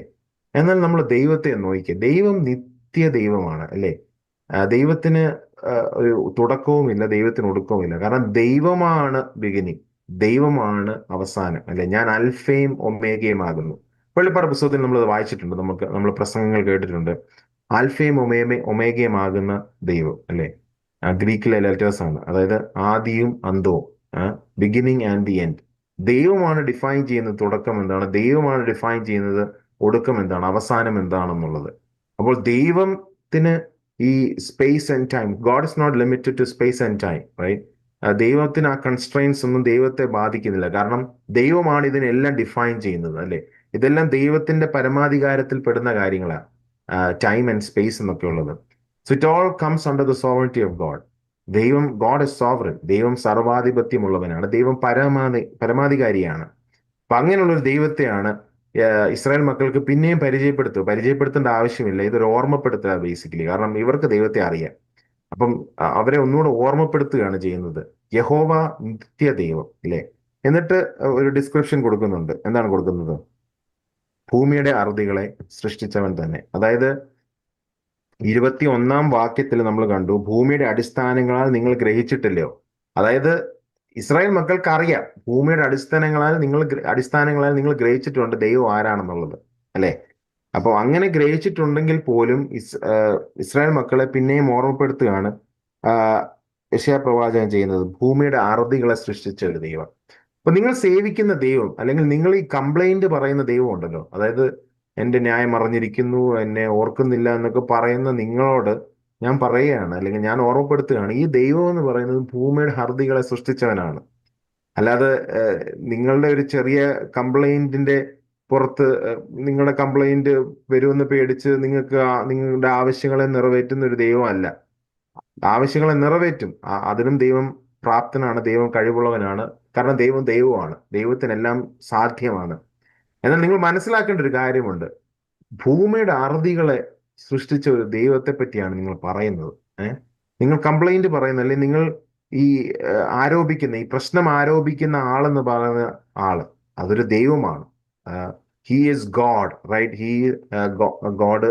നമുക്കറിയാം തൃത്വത്തെ പറ്റി, ത്രിയേകത്തെ പറ്റി നമുക്കറിയാം. അതിലോട്ടൊന്നും ഞാൻ പോകുന്നത്, പിതാവ് പുത്രൻ പരിശുദ്ധാത്മാവാം ത്രിയേക ദൈവത്തെയാണ് നാം സേവിക്കുന്നത്. ഈ ദൈവം എന്ന് പറയുന്നത് ഭൂമിയെ സൃഷ്ടിച്ചവനാണ്, അല്ലേ. ഈ ബൈബിൾ ആരംഭിക്കുന്നത് തന്നെ ആദിയിൽ ദൈവം ആകാശവും ഭൂമിയും സൃഷ്ടിച്ചു എന്ന് പറഞ്ഞ ഈ ബൈബിൾ വേദപുസ്തകം തുടങ്ങുന്നത് തന്നെ. അതായത് ദൈവമാണ് ഈ ഭൂമിയെ സൃഷ്ടിച്ചെന്നുള്ളത് വളരെ വ്യക്തമാക്കിക്കൊണ്ടും അത് ക്ലിയർ ആയിട്ട് പറഞ്ഞിരിക്കുക. അങ്ങനെയാണ് ഈ വേദപുസ്തകം ആരംഭിക്കുന്നത് അല്ലേ, തിരുവചനം ആരംഭിക്കുന്നത്. ആദിയിൽ ദൈവം ആകാശവും ഭൂമിയും സൃഷ്ടിച്ചു. സൃഷ്ടിതാവായ ഒരു ദൈവത്തെയാണ് നാം സേവിക്കുന്നത്. അതല്ലാതെ ഇടയ്ക്കൊന്നും വന്ന ഒരു ദൈവമൊന്നുമല്ല. നമ്മൾ സൃഷ്ടിച്ച ഒരു ദൈവമല്ല, നമ്മൾ ഉണ്ടാക്കിയ ഒരു വിഗ്രഹമൊന്നുമല്ല ദൈവം. നമ്മുടെ ഭാവനയിൽ വിരിഞ്ഞ ഒരാളൊന്നുമല്ല ഈ ദൈവം. കാരണം എന്താണ്, വേദപുസ്തകം വളരെ കൃത്യമായി, വളരെ സ്പഷ്ടമായിട്ട് പറയുന്നുണ്ട്, ആദിയിൽ ദൈവം ആകാശവും ഭൂമിയും സൃഷ്ടിച്ചു. മനുഷ്യനെ സൃഷ്ടിച്ചത് പിന്നെ, ആദിയിൽ ദൈവം സൃഷ്ടിച്ചത് ആകാശവും ഭൂമിയുമാണ്. ആ ഭൂമിയുടെ അറുതികളെ സൃഷ്ടിച്ചത് നിങ്ങൾക്കറിയില്ലയോ എന്നാണ് പറയുന്നത്. ഭൂമിയുടെ അറുതികളെ സൃഷ്ടിച്ചവൻ തന്നെ. അവൻ ഭൂമിയുടെ അറുതികളെ സൃഷ്ടിച്ചവനാണ്. അവൻ രാജ്യങ്ങളെ ഉണ്ടാക്കിയതാണ്. അവൻ ഭൂഖണ്ഡങ്ങളെ ഉണ്ടാക്കിയ ദൈവമാണ്. അവൻ ഭൂമിയെ ഉണ്ടാക്കിയ ദൈവമാണ്. അവൻ യൂണിവേഴ്സിനെ ഉണ്ടാക്കിയ ദൈവമാണ്. അവൻ ഈ ഗാലക്സീസിനെ ഉണ്ടാക്കിയ ദൈവമാണ്. നക്ഷത്രങ്ങളെ സൃഷ്ടിച്ച ദൈവമാണ്, അല്ലെ. അങ്ങനെ സൃഷ്ടിപ്പിന്റെ കാര്യം പറയുകയാണെങ്കിൽ അനേക മില്യൺസ് ഓഫ് കാര്യങ്ങളെ സൃഷ്ടിച്ച ഒരു ദൈവത്തെയാണ് നാം സേവിക്കുന്നത്, അല്ലേ. അപ്പൊ ഇന്ന് രാവിലെ പ്രഭാത സമയം നാം മനസ്സിലാക്കേണ്ട ഒരു കാര്യം, നാം സേവിക്കുന്ന ദൈവം എന്ന് പറയുന്നത് സൃഷ്ടിതാവായ ഒരു ദൈവമാണ്, അല്ലേ. നമ്മുടെ പ്രശ്നങ്ങളെ നാം പറയുമ്പോഴും, നാം നമ്മുടെ പ്രശ്നങ്ങളെക്കുറിച്ച് വളരെ വാചാലരായി സംസാരിക്കുമ്പോഴും നാം മനസ്സിലാക്കണമെന്ന കാര്യം, നമ്മുടെ പ്രശ്നങ്ങളെക്കാൾ വലിയൊരു ദൈവത്തെയാണ് നാം സേവിക്കുന്നത്, അല്ലേ. നമ്മുടെ പ്രശ്നം വലുതായിരിക്കാം, എന്നാൽ മനസ്സിലാക്കേണ്ട ഒരു കാര്യം, ഈ പ്രശ്നങ്ങൾക്കൊക്കെ അപ്പുറം ഭൂമിയുടെ അറുതികളെ സൃഷ്ടിച്ച ഒരു ദൈവം, ആ ദൈവത്തിന് നമ്മുടെ പ്രശ്നങ്ങളൊക്കെ വളരെ നിസ്സാരമാണ്. ദൈവം ആ പ്രശ്നങ്ങൾ നമ്മൾ വിചാരിക്കുന്ന സമയത്ത്, നമ്മൾ ആഗ്രഹിക്കുന്ന സമയത്ത് അത് പരിഹരിക്കുന്നില്ലെങ്കിൽ, അല്ലെങ്കിൽ ദൈവം അതിന് ഉത്തരം നൽകുന്നില്ലെങ്കിൽ ദൈവത്തിനൊരു കാരണമുണ്ട്, അല്ലേ. അപ്പൊ നമ്മുടെ പ്രാർത്ഥനകൾ, നമ്മുടെ യാചനകളൊക്കെയും ചിലപ്പോൾ ഉത്തരം കിട്ടാതിരിക്കുന്നതിന് ദൈവത്തിന്റെ സമയത്ത് ദൈവം പ്രവർത്തിക്കുന്ന ഒരു ദൈവമാണ്. അത് ഞാൻ പിന്നെ അതിനെക്കുറിച്ച് സംസാരിക്കാം. അപ്പോൾ നാം മനസ്സിലാക്കേണ്ടുന്ന കാര്യം, ഇസ്രായേൽ മക്കളോടുള്ള ബന്ധത്തിൽ, നമ്മോടുള്ള ബന്ധത്തിൽ നാം ചിന്തിക്കുകയാണെങ്കിൽ, ഇസ്രായേൽ മക്കളോടുള്ള ബന്ധത്തിൽ ചിന്തിക്കുകയാണെങ്കിൽ, യെശയ്യാ പ്രവാചകൻ കൃത്യമായിട്ട് അവർക്ക് ഉത്തരം നൽകുന്നുണ്ട്. യഹോവ നിത്യദൈവം, അല്ലെ. യഹോവ നിത്യമായി വാഴുന്ന ദൈവമാണ്. നമുക്കറിയാം, ഇതേപോലൊരു വാക്യം നമ്മൾ പുതിയ നിയമത്തിൽ കാണുന്നുണ്ട്. എന്താണ് ആ വാക്യം? റോമർക്കെഴുതിയ ലേഖനം 11-ാം അധ്യായം 33-34 വാക്യങ്ങൾ. ആ ദൈവത്തിന്റെ ധനം, ജ്ഞാനം, അറിവ് എന്നിവയുടെ ആഴമേ, അവന്റെ ന്യായവിധികൾ എത്ര അപ്രമേയവും അവന്റെ വഴികൾ എത്ര അഗോചരവുമാകുന്നു. കർത്താവിന്റെ മനസ്സ് അറിഞ്ഞവനാർ, അല്ലേ.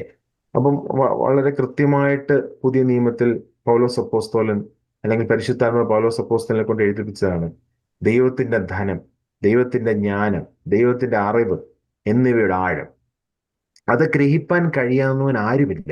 ഒരു മനുഷ്യന് പോലും ദൈവത്തിന്റെ ജ്ഞാനമോ അറിവോ ദൈവത്തിന്റെ ധനമോ ഒന്നും അളക്കാനുള്ള കഴിവ് ഒരു മനുഷ്യനുമില്ല. അതിനും അപ്രമേയമാണ്. ഇൻകോംപ്രിഹെൻസിബിൾ എന്ന് ഇംഗ്ലീഷിൽ ഒരു വാക്കുണ്ട്.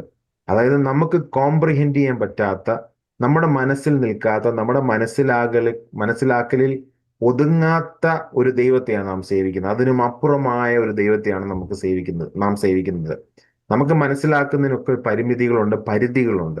നമുക്ക് ദൈവത്തെ പറ്റി പഠിക്കാം, ദൈവം ആരാണെന്ന് മനസ്സിലാക്കാം, ആ, വെളിപ്പാടുകളിലൂടെ നമുക്ക് ദൈവത്തെ മനസ്സിലാക്കാം, വചനത്തിലൂടെ നമുക്ക് ദൈവത്തെ മനസ്സിലാക്കാം, പ്രാർത്ഥനയിലൂടെ നമുക്ക് ദൈവത്തെ മനസ്സിലാക്കാം. പക്ഷെ ആ മനസ്സിലാക്കലിനെല്ലാം ഒരു പരിധിയുണ്ട്, ഒരു പരിമിതിയുണ്ട്. എന്നാൽ അതിലും അപ്പുറമായി വ്യാപിച്ചു കിടക്കുന്ന ഒരാളാണ് ഈ ദൈവം എന്ന് പറയുന്നത്. ഈ ദൈവം നിത്യ ദൈവമാണ്. അവന്റെ ധനം, ജ്ഞാനം, റോമർക്ക് എഴുതിയ ലേഖനം 11:33-34 പൗലോസ് പറയുന്നത്, ദൈവത്തിന്റെ ധനവും ജ്ഞാനവും അറിവിന്റെ ഒക്കെ ആഴമെന്ന് പറയുന്നത്, it is awesome, it is big, it is great. അത് ഹൗ ഡീപ്പ്, അൺസെർച്ചബിൾ എന്ന ഇംഗ്ലീഷിൽ കാണുന്നത്. ഹൗ ഡീപ്പ്, അതിന്റെ ആഴം നമുക്ക് ചിന്തിക്കാൻ പറ്റില്ല. അതിന്റെ ആഴം നമുക്ക് വർണ്ണിക്കാൻ പറ്റത്തില്ല. അങ്ങനെയുള്ള ഒരാളാണ് ഈ ദൈവം എന്ന് പറയുന്നത്. അവന്റെ ന്യായവിധികൾ എത്ര അപ്പുറമേയോ, അവന്റെ വഴികൾ എത്ര അഗോചരവുമാകുന്നു. കർത്താവിന്റെ മനസ്സ് അറിഞ്ഞവൻ ആരുമില്ല, അല്ലെ? അത് നമ്മൾ ഈ വാക്യത്തിലും കാണുന്നുണ്ട്. യാക്കോബേ, നീ തളർന്നു പോകുന്നുമില്ല, അവന്റെ ബുദ്ധി അപ്രമേയമത്രേ. അവൻ ക്ഷീണിക്കുന്നില്ല, തളർന്നു പോകുന്നതുമില്ല, അവന്റെ ബുദ്ധി അപ്രമേയമത്രേ.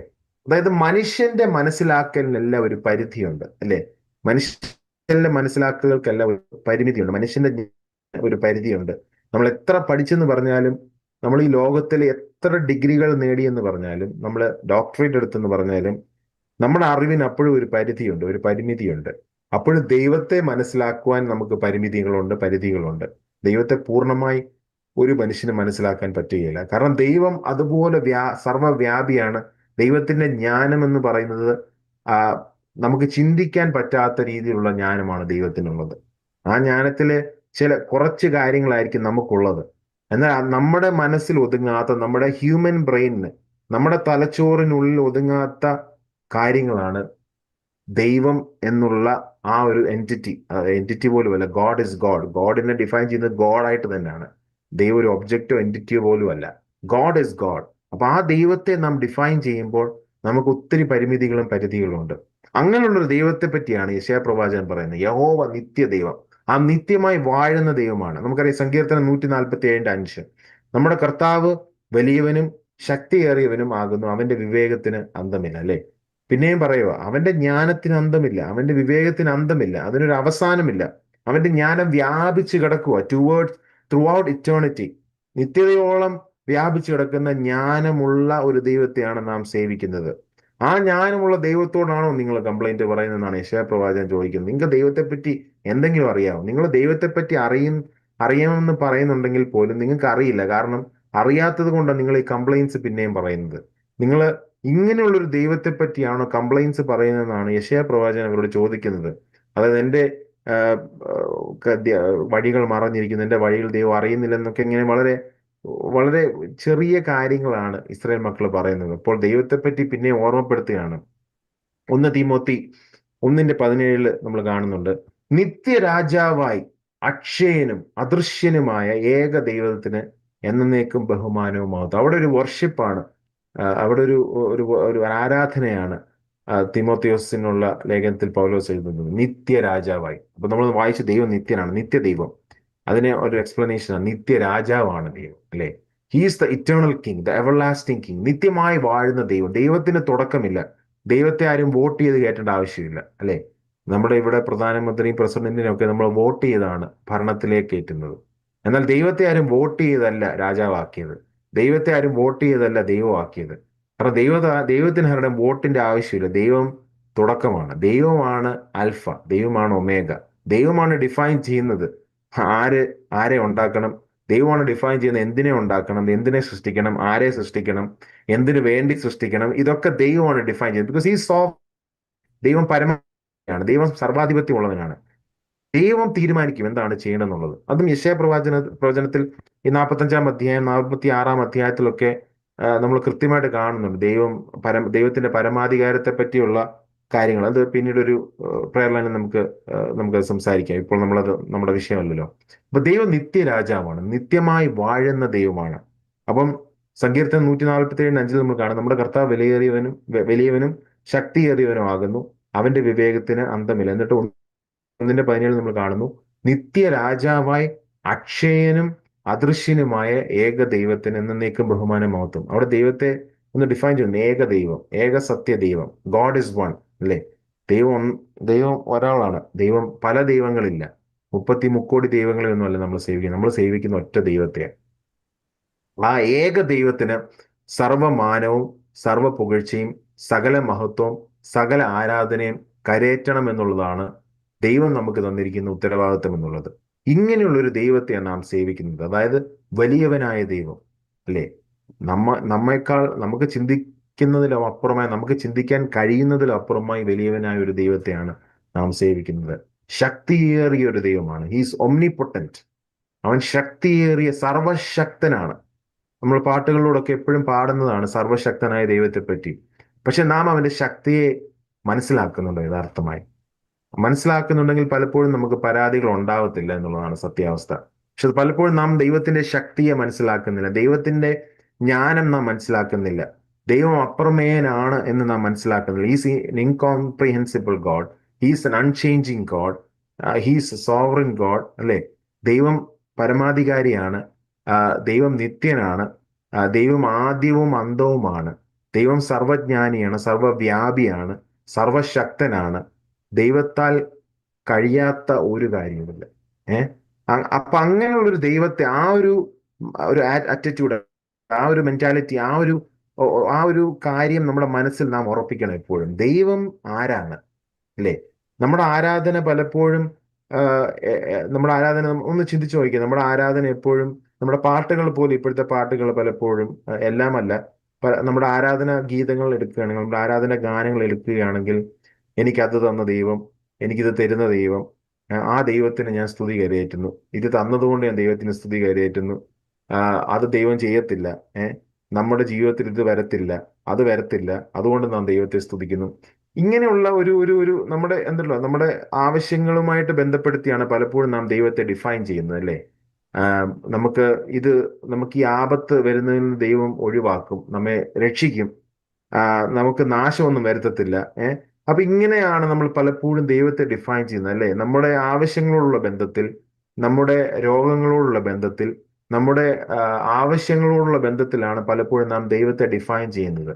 എന്നാൽ നമ്മുടെ വ്യക്തിപരമായ ആവശ്യങ്ങളോ നമ്മുടെ കാഴ്ചപ്പാടിലൂടെയോ ആയിരിക്കരുത് ദൈവത്തെ നാം ഡിഫൈൻ ചെയ്യണം. നമ്മുടെ കാഴ്ചപ്പാട് വിശാലമായിരിക്കണം. ആ കാഴ്ചപ്പാട് വചനത്തിൽ അധിഷ്ഠിതമായിരിക്കണം, അല്ലേ?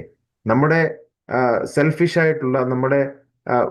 ആയിട്ടുള്ള കാഴ്ചപ്പാടിലൂടെ ആയിരിക്കരുത് നാം ദൈവത്തെ ഡിഫൈൻ ചെയ്യുന്നത്. മറിച്ച് വചനം എന്ത് പറയുന്നു, വചനത്തിൽ അധിഷ്ഠിതമായാണോ നമ്മുടെ കാഴ്ചപ്പാട് എന്ന് ഇന്ന് പ്രഭാതത്തിൽ, ഇന്ന് രാവിലെ നാം ചിന്തിക്കേണ്ടതുണ്ട്. അങ്ങനെ വചനത്തിൽ അധിഷ്ഠിതമായുള്ളൊരു ദൈവത്തെ പറ്റിയുള്ള ഒരു കാഴ്ചപ്പാടാണോ നമുക്ക് ഈ രാവിലെ സമയം ദൈവത്തെ പറ്റി ഉള്ളത് എന്ന് നാം നമ്മുടെ ഹൃദയത്തെ പരിശോധിക്കണം. അങ്ങനെ അല്ലെങ്കിൽ യെശയ്യാ പ്രവചനം ഓർമ്മപ്പെടുത്തുകയാണ്, യഹോവ നിത്യദൈവം, അവൻ തളരുന്നില്ല, അല്ലേ? നമ്മൾ വായിച്ചത്, അവൻ ക്ഷീണിക്കുന്നില്ല, തളർന്നു പോകുന്നുമില്ല, അവന്റെ ബുദ്ധി അപ്രമേയമത്രേ. ദൈവത്തിന് തളർച്ചയോ ക്ഷീണമോ ഒന്നുമില്ല, അല്ലേ? മനുഷ്യന് തളർച്ചയുണ്ട്, മനുഷ്യന് ക്ഷീണമുണ്ട്, മനുഷ്യന് ആഹാരം ആവശ്യമാണ്, മനുഷ്യന് വസ്ത്രം ആവശ്യമാണ്, മനുഷ്യന് പാർപ്പിടം ആവശ്യമാണ്, മനുഷ്യന് ആഹാരവും വെള്ളവും വേണം, മനുഷ്യന് ഒരുപാട് ആവശ്യങ്ങളുണ്ട്, അല്ലേ? ഞാൻ പറഞ്ഞത് ബേസിക് ചില ആവശ്യങ്ങളാണ്. എന്നാൽ ബേസിക് അല്ലാത്ത ആവശ്യങ്ങളും ഇപ്പോൾ ആവശ്യങ്ങളായിക്കൊണ്ടിരിക്കുക. അതായത് ലക്ഷറീസ് ഇപ്പൊ നീഡ്സ് ആയിക്കൊണ്ടിരിക്കുക, നമ്മുടെ കംഫേർട്സ് ഇപ്പൊ നീഡ്സ് ആയിക്കൊണ്ടിരിക്കുക. അതുകൊണ്ടാണ് പലപ്പോഴും നമ്മുടെ പ്രാർത്ഥനകൾ വെറും ബേസിക് നീഡ്സിലേക്ക് ഒതുങ്ങാത്തത്, അല്ലേ? നമ്മൾ ചിന്തിച്ച് നോക്കിയാൽ നമുക്ക് മനസ്സിലാവും, നമ്മുടെ പ്രാർത്ഥനകൾ ഒരിക്കലും ബേസിക് നീഡ്സിനെ പറ്റിയുള്ള പ്രാർത്ഥനകളല്ല ഇപ്പോഴത്തെ പ്രാർത്ഥനകൾ. നമുക്കിപ്പോ ലോർഡ്സ് പ്രേയറിൽ നമ്മൾ കാണുവാണെങ്കിൽ, give us our daily bread, അല്ലെ? അന്നന്നത്തെ ആഹാരം തരണമെന്നാണ് പ്രാർത്ഥിക്കുന്നത്. എന്നാൽ നമ്മുടെ പ്രാർത്ഥനകൾ പലപ്പോഴും അന്നന്നത്തെ ആഹാരത്തിന് വേണ്ടിയുള്ള പ്രാർത്ഥനകളല്ല, മറിച്ച് നമുക്ക് ഫ്രിഡ്ജിൽ വെക്കാൻ പറ്റുന്നതിൽ അധികമായുള്ള ആഹാരം തരണം എന്നുള്ള രീതിയിലുള്ള നമ്മുടെ പ്രാർത്ഥനകൾ പലപ്പോഴും, അല്ലെ? നമ്മുടെ വസ്ത്രങ്ങളായാലും, നമ്മുടെ പാർപ്പിടമായാലും, സമുച്ചയങ്ങളായാലും, അങ്ങനെ പോകുന്നു നമ്മുടെ ആവശ്യങ്ങൾ. അതായത് നമ്മുടെ ആവശ്യങ്ങൾ ഒരിക്കലും ബൈബിൾ പറയുന്ന ആവശ്യങ്ങൾ, ബൈബിൾ മത്തായിയുടെ സുവിശേഷം 6-ാം അധ്യായത്തിൽ നമ്മൾ കാണുന്നുണ്ട് എന്തൊക്കെ ആവശ്യങ്ങൾ എന്നുള്ളത്. അതിനകത്ത് കൃത്യമായി പറയുന്നുണ്ട്, മുമ്പേ അവന്റെ രാജ്യവും നീതിയും അന്വേഷിക്കുക, അതോടെ ഇതൊക്കെയും നിങ്ങൾക്ക് കിട്ടും. ആ ഇതൊക്കെയുടെ മുമ്പിൽ പറയുന്നുണ്ട് എന്തൊക്കെ ആവശ്യം എന്നുള്ളത്. ധരിപ്പാൻ വസ്ത്രവും കഴിപ്പാൻ ആഹാരവും പാർപ്പിടം പോലും അവിടെ പറയുന്നില്ല. അപ്പൊ അതിൽ നിന്നൊക്കെ ഒത്തിരി നമ്മൾ വ്യതിചലിച്ചു പോയി. അപ്പോൾ നമ്മൾ എങ്ങനെ ദൈവത്തെ ഡിഫൈൻ ചെയ്യുന്നത്? നമ്മുടെ ആവശ്യങ്ങൾ എല്ലാം നിറവേറ്റുന്നുണ്ടോ? അങ്ങനെ നിറവേറ്റുന്നുണ്ടെങ്കിൽ ആ ഈ ദൈവം വലിയ ദൈവമാണ്, ഈ ദൈവം സർവശക്തനാണ്, അല്ലേ? കാരണം എന്തുകൊണ്ടാ? നമ്മുടെ ആവശ്യങ്ങളെല്ലാം നിറവേറ്റിക്കൊണ്ട് ദൈവം സർവശക്തനാണ്. നമ്മൾ വിചാരിക്കുന്നതിലപ്പുറമായി ദൈവം നമുക്കൊരു വേണമെങ്കിൽ ദൈവം സർവശക്തനാണ്.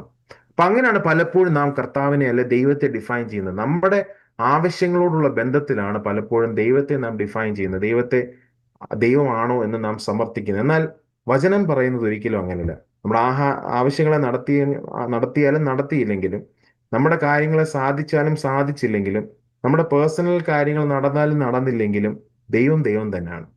അപ്പൊ അത് യെശയ്യാപ്രവചനം വളരെ ക്ലിയർ ആയിട്ട് 40-ാം അധ്യായത്തിൽ പറയാണ്, ദൈവത്തിനൊരു മാറ്റവുമില്ല.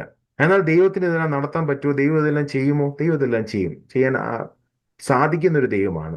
ദൈവത്തിന്റെ സമയത്ത് കൃത്യമായി ദൈവം ചെയ്യും. In God's time he will do everything beautiful and marvellous. അതിനൊരു മാറ്റവുമില്ല. ദൈവം അതൊക്കെ ചെയ്യും. ദൈവം നമ്മുടെ ആവശ്യങ്ങളെയും നമ്മുടെ ആഗ്രഹങ്ങളെയും ഒക്കെ അറിയുന്ന ദൈവമാണ്. ദൈവഹിതപ്രകാരം ദൈവം അതെല്ലാം നന്നായി ചെയ്യും. അപ്പം ദൈവത്തിന്റെ ഹിതത്തിനായി സമർപ്പിക്കണം എന്നുള്ളത് നമ്മുടെ ഉത്തരവാദിത്തം. ആ ദൈവഹിതത്തിനൊത്തവണ്ണം ദൈവം കൃത്യമായി കാര്യങ്ങളെ നന്നായി നമ്മുടെ ജീവിതത്തിൽ ചെയ്യുമെന്നുള്ളത് വചനത്തിൽ പറയുന്ന സത്യമാണ്. വചനം അത് അനുശാസിക്കുന്ന വചനം അത് പറയുന്നുണ്ട്. ദൈവഹിതപ്രകാരം ദൈവമെല്ലാം നന്നായി ചെയ്യും. പക്ഷെ ആ ദൈവഹിതത്തിന് നമ്മെ തന്നെ സമർപ്പിക്കണമെന്നുള്ളതാണ് നമ്മുടെ ഉത്തരവാദിത്തം. അപ്പൊ നാം മനസ്സിലാക്കേണ്ടത്, യഹോവ നിത്യദൈവം, അവൻ തളരുന്നില്ല, അവൻ ക്ഷീണിക്കുന്നില്ല. ദൈവത്തിന് ക്ഷീണമില്ല, ദൈവത്തിന് ആഹാരം ആവശ്യമില്ല. ദൈവത്തിന് ഈ ആഹാരം ആവശ്യമുള്ളപ്പോഴാണ് നാം ക്ഷീണിക്കുന്നത്. ആഹാരം നമുക്ക് വിശപ്പ് വരുമ്പോൾ, അല്ലെങ്കിൽ ക്ഷീണം പലതരത്തിലാകാം. ആഹാരം കിട്ടാതെയുള്ള ക്ഷീണമാകാം, മാനസിക ക്ഷീണങ്ങൾ വരാം, അല്ലെ? പ്രശ്നങ്ങളോടുള്ള ബന്ധത്തിൽ, പ്രതികൂലങ്ങളോടുള്ള ബന്ധത്തിൽ ഇമോഷണലി നാം തളർന്നു പോകാം, അല്ലെ? ഇമോഷണലി നാം തളർന്നു പോകാം, വികാരപരമായി നാം ക്ഷീണാവസ്ഥയിൽ പോകാം, രോഗപരമായി നാം ക്ഷീണാവസ്ഥയിലേക്ക് പോകാം, അല്ലെ? രോഗം വന്ന് നാം തളർന്നു പോകാം, രോഗം വന്ന് നാം ക്ഷീണിച്ചു പോകാം, നമ്മുടെ ജീവിതത്തിലെ പ്രതികൂലങ്ങളും പ്രതിസന്ധികളും വന്ന് നാം തളർന്നു പോകാം, നാം ക്ഷീണിച്ചു പോകാം. എന്നാൽ ദൈവത്തെപ്പറ്റി യെശയ്യാപ്രവാചകൻ ഇവിടെ പറയുമ്പോൾ ദൈവത്തെപ്പറ്റി പറയുന്നത്, ദൈവം തളർന്നു പോകുന്നില്ല, ദൈവം ക്ഷീണിച്ചു പോകാത്ത ഒരു ദൈവമാണ്. അപ്പോൾ ഇന്ന് രാവിലെ നാം മനസ്സിലാക്കണം, നമ്മെ ആശ്വസിപ്പിക്കേണ്ട ഒരു കാര്യം എന്ന് പറയുന്നത്, നാം മനുഷ്യരാണ്. നാം തളർന്നു പോയാലും നാം ക്ഷീണിച്ചു പോയാലും നമുക്കൊരു ദൈവമുണ്ട്. തളരാത്ത, ക്ഷീണിക്കാത്ത ഒരു ദൈവത്തെയാണ് നാം സേവിക്കുന്നത്. അത് നമ്മെ സന്തോഷിപ്പിക്കേണ്ട ഒരു കാര്യമാണ്, അല്ലെ? തളരാത്ത ഒരു ദൈവം, ക്ഷീണിക്കാത്ത ഒരു ദൈവം, നിത്യനായ ഒരു ദൈവം, സർവശക്തനായ ഒരു ദൈവം, ഇങ്ങനെയുള്ള ഒരു ദൈവത്തെ സേവിക്കാനാണ് ദൈവം നമ്മെ വിളിച്ചു വേർതിരിച്ചത്. അങ്ങനെ ഒരു ദൈവത്തെ സേവിക്കാൻ നമുക്ക് കിട്ടിയ പ്രിവിലേജിനെ പറ്റി നാം ഓർക്കുമ്പോൾ നാം എത്ര വാചാലരാവണം, എത്രമാത്രം ദൈവത്തെ സ്തുതിക്കണം, എത്രമാത്രം ദൈവത്തെ ആരാധിക്കണം. തളരാത്ത ദൈവം, ക്ഷീണിക്കാത്ത ദൈവം, അല്ലേ? ഇപ്പം നമുക്കറിയാം, മറ്റു മതങ്ങളിലുള്ള ദൈവങ്ങൾ എന്നൊക്കെ പറയുന്നത് അവര് സൃഷ്ടിച്ച ദൈവങ്ങളാണ്, ഐതിഹ്യങ്ങളാണ് പലതും അവർ കണ്ടിട്ട് പോലുമില്ല, അല്ലേ? അവര് അങ്ങനെയുള്ള ദൈവം ഉണ്ട് എന്ന് വിചാരിച്ചാണ് ആ ദൈവത്തെയൊക്കെ ആരാധിക്കുന്നത്. കർമ്മമാർഗങ്ങളും കൂടെ ആ ദൈവത്തെ പ്രസാദിപ്പിക്കേണ്ട ഒരു ഗതികേടിലേക്കാണ് അവർ പോകുന്നത്. എന്നാൽ ഒരു ഒരു ഒരു ക്രിസ്ത്യാനി എന്നുള്ള നിലയിൽ, ക്രിസ്തുവിന്റെ അനുയായി എന്നുള്ള നിലയിൽ, ദൈവം മകൻ, ദൈവം മകൾ എന്നുള്ള നിലയിൽ, ദൈവം വിളിച്ച് വേർതിരിച്ച സഭയുടെ ഭാഗമാണ് എന്നുള്ള നിലയിൽ നാം മനസ്സിലാക്കേണ്ട ഒരു കാര്യം, ഈ രാവിലെ സമയം, നമ്മുടെ ദൈവം നിത്യദൈവമാണ്. നമ്മുടെ ദൈവം സർവജ്ഞാനിയായ ദൈവമാണ്. നമ്മുടെ ദൈവം സർവശക്തനായ ദൈവമാണ്. നമ്മുടെ ദൈവത്തിന്റെ ബുദ്ധി അപ്രമേയമാണ്. നമ്മുടെ മനസ്സിൽ ഒതുങ്ങി നിൽക്കുന്ന ഒരാളല്ല ദൈവം. നമ്മുടെ ബുദ്ധിയിൽ ഒതുങ്ങി നിൽക്കുന്ന ഒരാളല്ല ദൈവം. നമ്മുടെ ദൈവം തളർന്നു പോകുന്ന ഒരു ദൈവമല്ല. നമ്മുടെ ദൈവം ക്ഷീണിച്ചു പോകുന്ന ദൈവമല്ല. നാം സേവിക്കുന്ന ദൈവം എന്ന് പറയുന്നത് സർവജ്ഞാനിയും സർവവ്യാപിയും സർവശക്തനും തളർന്നു പോകാത്തതും ക്ഷീണിച്ചു പോകാത്തതും അപ്രമേയമായ ഒരു ദൈവത്തെയാണ് നാം സേവിക്കുന്നത്. അതാണ് ഇന്ന് രാവിലെ സമയം എനിക്ക് ഈ യെശയ്യാപ്രവാചനം 40 അധ്യായത്തിനോടനുബന്ധിച്ച് പറയാനുള്ളത്. നാം സേവിക്കുന്ന ദൈവം നിത്യനായ ഒരു ദൈവത്തെയാണ്. നാം സേവിക്കുന്ന ദൈവം എന്ന് പറയുന്നത് നമ്മൾ സങ്കീർത്തനത്തിൽ വായിച്ചതുപോലെ വലിയവനാണ്, ശക്തിയേറിയവനാണ്. ആ ദൈവത്തിന്റെ വിവേകത്തിന് ഒരു അന്തവുമില്ല, ഒരവസാനവുമില്ല. ആ ദൈവത്തിന്റെ ജ്ഞാനം എന്ന് പറയുന്നത് നമുക്ക് വെളിപ്പെടുത്തിയിട്ടുള്ളത് കർത്താവിലൂടെയാണ്, അല്ലെ? പുതിയ നിയമത്തിൽ നമ്മൾ വായിക്കുന്ന 1 കൊരിന്ത്യർ 1 അധ്യായത്തിൽ നമ്മൾ വായിക്കുന്നുണ്ട്, ആ ദൈവത്തിന്റെ ജ്ഞാനം നമുക്ക് ദൈവം വെളിപ്പെടുത്തി. ആരിലൂടെയാണ്? യേശു ക്രിസ്തുവിലൂടെ. യേശു ക്രിസ്തുവിലൂടെയാണ് ദൈവത്തിന്റെ ജ്ഞാനം നാം മനസ്സിലാക്കിയത്.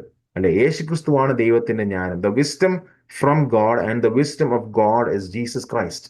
ആ ദൈവത്തിന്റെ ജ്ഞാനം ഷെയർ ചെയ്യുവാൻ ദൈവം കരുണ കാണിച്ചു. ആ കരുണ ലഭിച്ചവരാണ് നമ്മൾ ഓരോരുത്തരും. അങ്ങനെയാണ് നമ്മളിപ്പോൾ ബോസ്റ്റൺ പ്രയർ ലൈനിലായിരിക്കുന്നത്, നമ്മളിപ്പോൾ ഈ വചനം കേൾക്കുന്നത്. ആ കൃപയും കരുണയും ലഭിക്കുവാൻ ഭാഗ്യം സിദ്ധിച്ച ദൈവമക്കളാണ് നാം ഓരോരുത്തരും. എങ്ങനെ? യേശുക്രിസ്തുവിലൂടെ. ദൈവത്തിന്റെ ആ വിശാലമായ ജ്ഞാനം, ദൈവത്തിന്റെ ആ ആ ആ ആ വലിയ ക്യാൻവാസിൽ, അല്ലെങ്കിൽ വാസ്റ്റായി കിടക്കുന്ന, നമുക്ക് പോലും ചിന്തിക്കുവാൻ കഴിയാത്ത, നമ്മുടെ ബുദ്ധിയിൽ ഒതുങ്ങാത്ത ദൈവത്തിന്റെ ജ്ഞാനം ദൈവം കർത്താവിലൂടെ വെളിപ്പെടുത്തി. ആ ജ്ഞാനത്തിന്റെ ഒരു അംശം കർത്താവിലൂടെ നമുക്ക് ലഭിച്ചു. ആ കൃപയും കരുണയും നമുക്ക് ലഭിച്ചു. അങ്ങനെയാണ് നമുക്ക് രക്ഷ സാധ്യമായത്, അല്ലെ? കർത്താവ് യേശു ക്രിസ്തുവിലൂടെ ദൈവം ആ ജ്ഞാനം ഷെയർ ചെയ്യുന്നതിന്റെ ഭാഗമായാണ് നമുക്ക് ഈ രക്ഷ, ഇത്ര വലിയ രക്ഷ നമുക്ക് ദൈവം സിദ്ധിച്ചത്. അപ്പൊ അത് നാം ഓർക്കുമ്പോൾ, ആ രക്ഷ നാം ഓർക്കുമ്പോൾ എത്രമാത്രം നാം ദൈവത്തെ സ്തുതിക്കണം. യെശയ്യാവിന്റെ എന്ന വാക്കിനകത്ത് നമുക്കറിയാം, രക്ഷ യഹോവയാകുന്നു. ആ രക്ഷയാണ്, ആ രക്ഷയുടെ ഭാഗമാകുവാൻ നമ്മേം ദൈവം തിരഞ്ഞെടുത്തു എന്നുള്ളതാണ് നമുക്ക് ലഭിച്ച ഏറ്റവും വലിയ ഭാഗ്യം, നമുക്ക് സിദ്ധിച്ച ഏറ്റവും വലിയ ഭാഗ്യം. അപ്പൊ ഈ വാക്യം പിന്നെയും പറയുന്നത്, യഹോവ നിത്യദൈവം, അവൻ ക്ഷീണിക്കുന്നില്ല, അവൻ തളർന്നു പോകുന്നില്ല, അല്ലെ? എന്നിട്ട് പറയുന്നത് അവന്റെ ബുദ്ധി അപ്രമേയമത്ര. അപ്പൊ യഹോവയുടെ ബുദ്ധി, ദൈവത്തിന്റെ ഗ്രാഹ്യം എന്ന് പറയുന്നത് മനുഷ്യജീവിക്ക് അതീതമാണ്, മനുഷ്യന് അതീതമാണ്.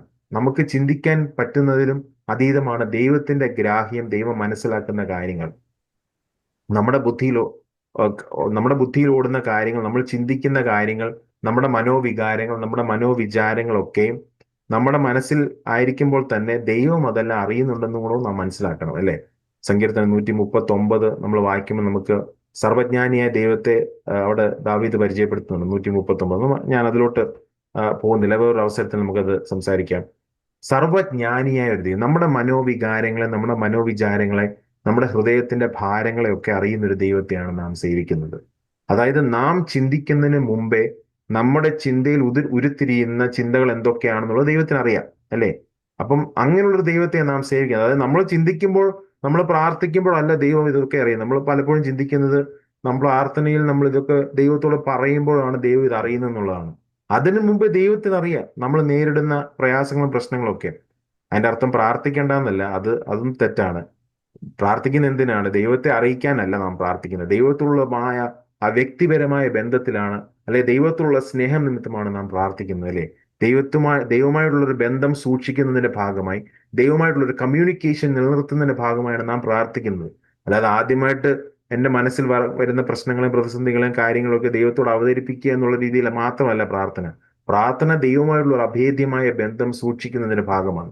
അതായിരിക്കണം നമ്മുടെ പ്രാർത്ഥനകളുടെ ഒരു ഗോൾ എന്ന് പറയുന്നത്. എനിക്ക് ദൈവത്തോട് സംസാരിക്കണം, എനിക്ക് ദൈവമായുള്ള ബന്ധം സൂക്ഷിക്കണം, ദൈവമായി അടുത്തൊരു ബന്ധം സൂക്ഷിക്കണം, ദൈവത്തോട് കൂടെ എനിക്ക് നടക്കണം, ദൈവത്തോട് എനിക്ക് സംസാരിക്കണം, ദൈവം എന്നോട് സംസാരിക്കണം. അങ്ങനെയാണ് നാം പ്രാർത്ഥനയിൽ മുട്ടുകുത്തുന്നത്, അല്ലെങ്കിൽ പ്രാർത്ഥനയിൽ ദൈവത്തോട് അടുത്ത് വരുന്നതിന്റെ ഒരു ഗോൾ അതാണ്. അല്ലാതെ നമ്മുടെ ആവശ്യങ്ങളെ ആദ്യമായി അവതരിപ്പിക്കുന്നു എന്നുള്ള രീതിയിലല്ല. കാരണം ആവശ്യങ്ങളെ ദൈവത്തിനറിയാം, നമ്മുടെ പ്രശ്നങ്ങളെ ദൈവത്തിനറിയാം, നമ്മുടെ പ്രതിസന്ധികളെ ദൈവത്തിനറിയാം. കാരണം യഹോവ നിത്യദൈവമാണ്, അവൻ സർവ്വവ്യാപിയാണ്, സർവജ്ഞാനിയാണ്, സകലത്തെയും അറിയുന്ന ദൈവം, നമ്മൾ അറിയുന്നതിനും അപ്പുറമായി അറിയുന്ന ഒരു ദൈവം, അല്ലേ?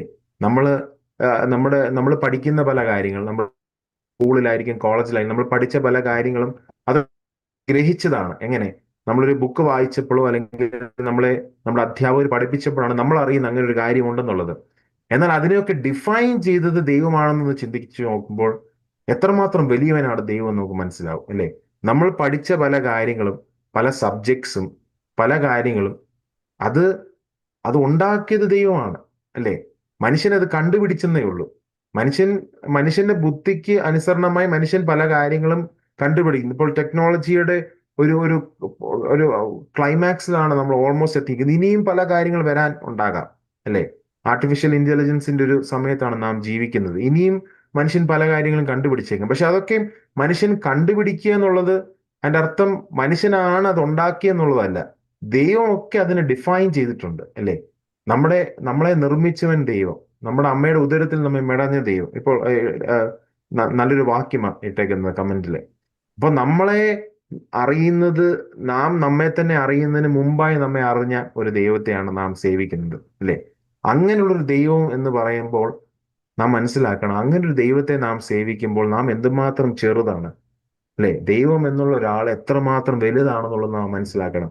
പലപ്പോഴും നമ്മൾ അത് മനസ്സിലാക്കാറില്ല, അല്ലെങ്കിൽ നാം അത് മറന്നു പോകുന്നതാകാം. നമ്മുടെ ജീവിതത്തിലെ സാഹചര്യങ്ങൾ നമ്മളെ അത് ഓർക്കാൻ നമ്മളെ ഓർപ്പിക്കാത്തതാകാം, അല്ലെങ്കിൽ നമ്മൾ മനഃപൂർവ്വം മറക്കുന്നതാകാം. അപ്പോൾ ഇന്നതൊരു ഓർമ്മപ്പെടുത്തലാണ്. നമ്മുടെ ദൈവം നിത്യദൈവം. നമ്മുടെ ദൈവം തളർന്നു പോകുന്ന ദൈവമല്ല. നമ്മുടെ ദൈവം ക്ഷീണിക്കുന്ന ദൈവമല്ല. നമ്മുടെ ദൈവത്തിന്റെ ബുദ്ധി അപ്രമേയമാണ്. എന്നിട്ട് 29 പിന്നീട് ഒരു ഒരു ഡിസ്ക്രിപ്ഷനാണ്.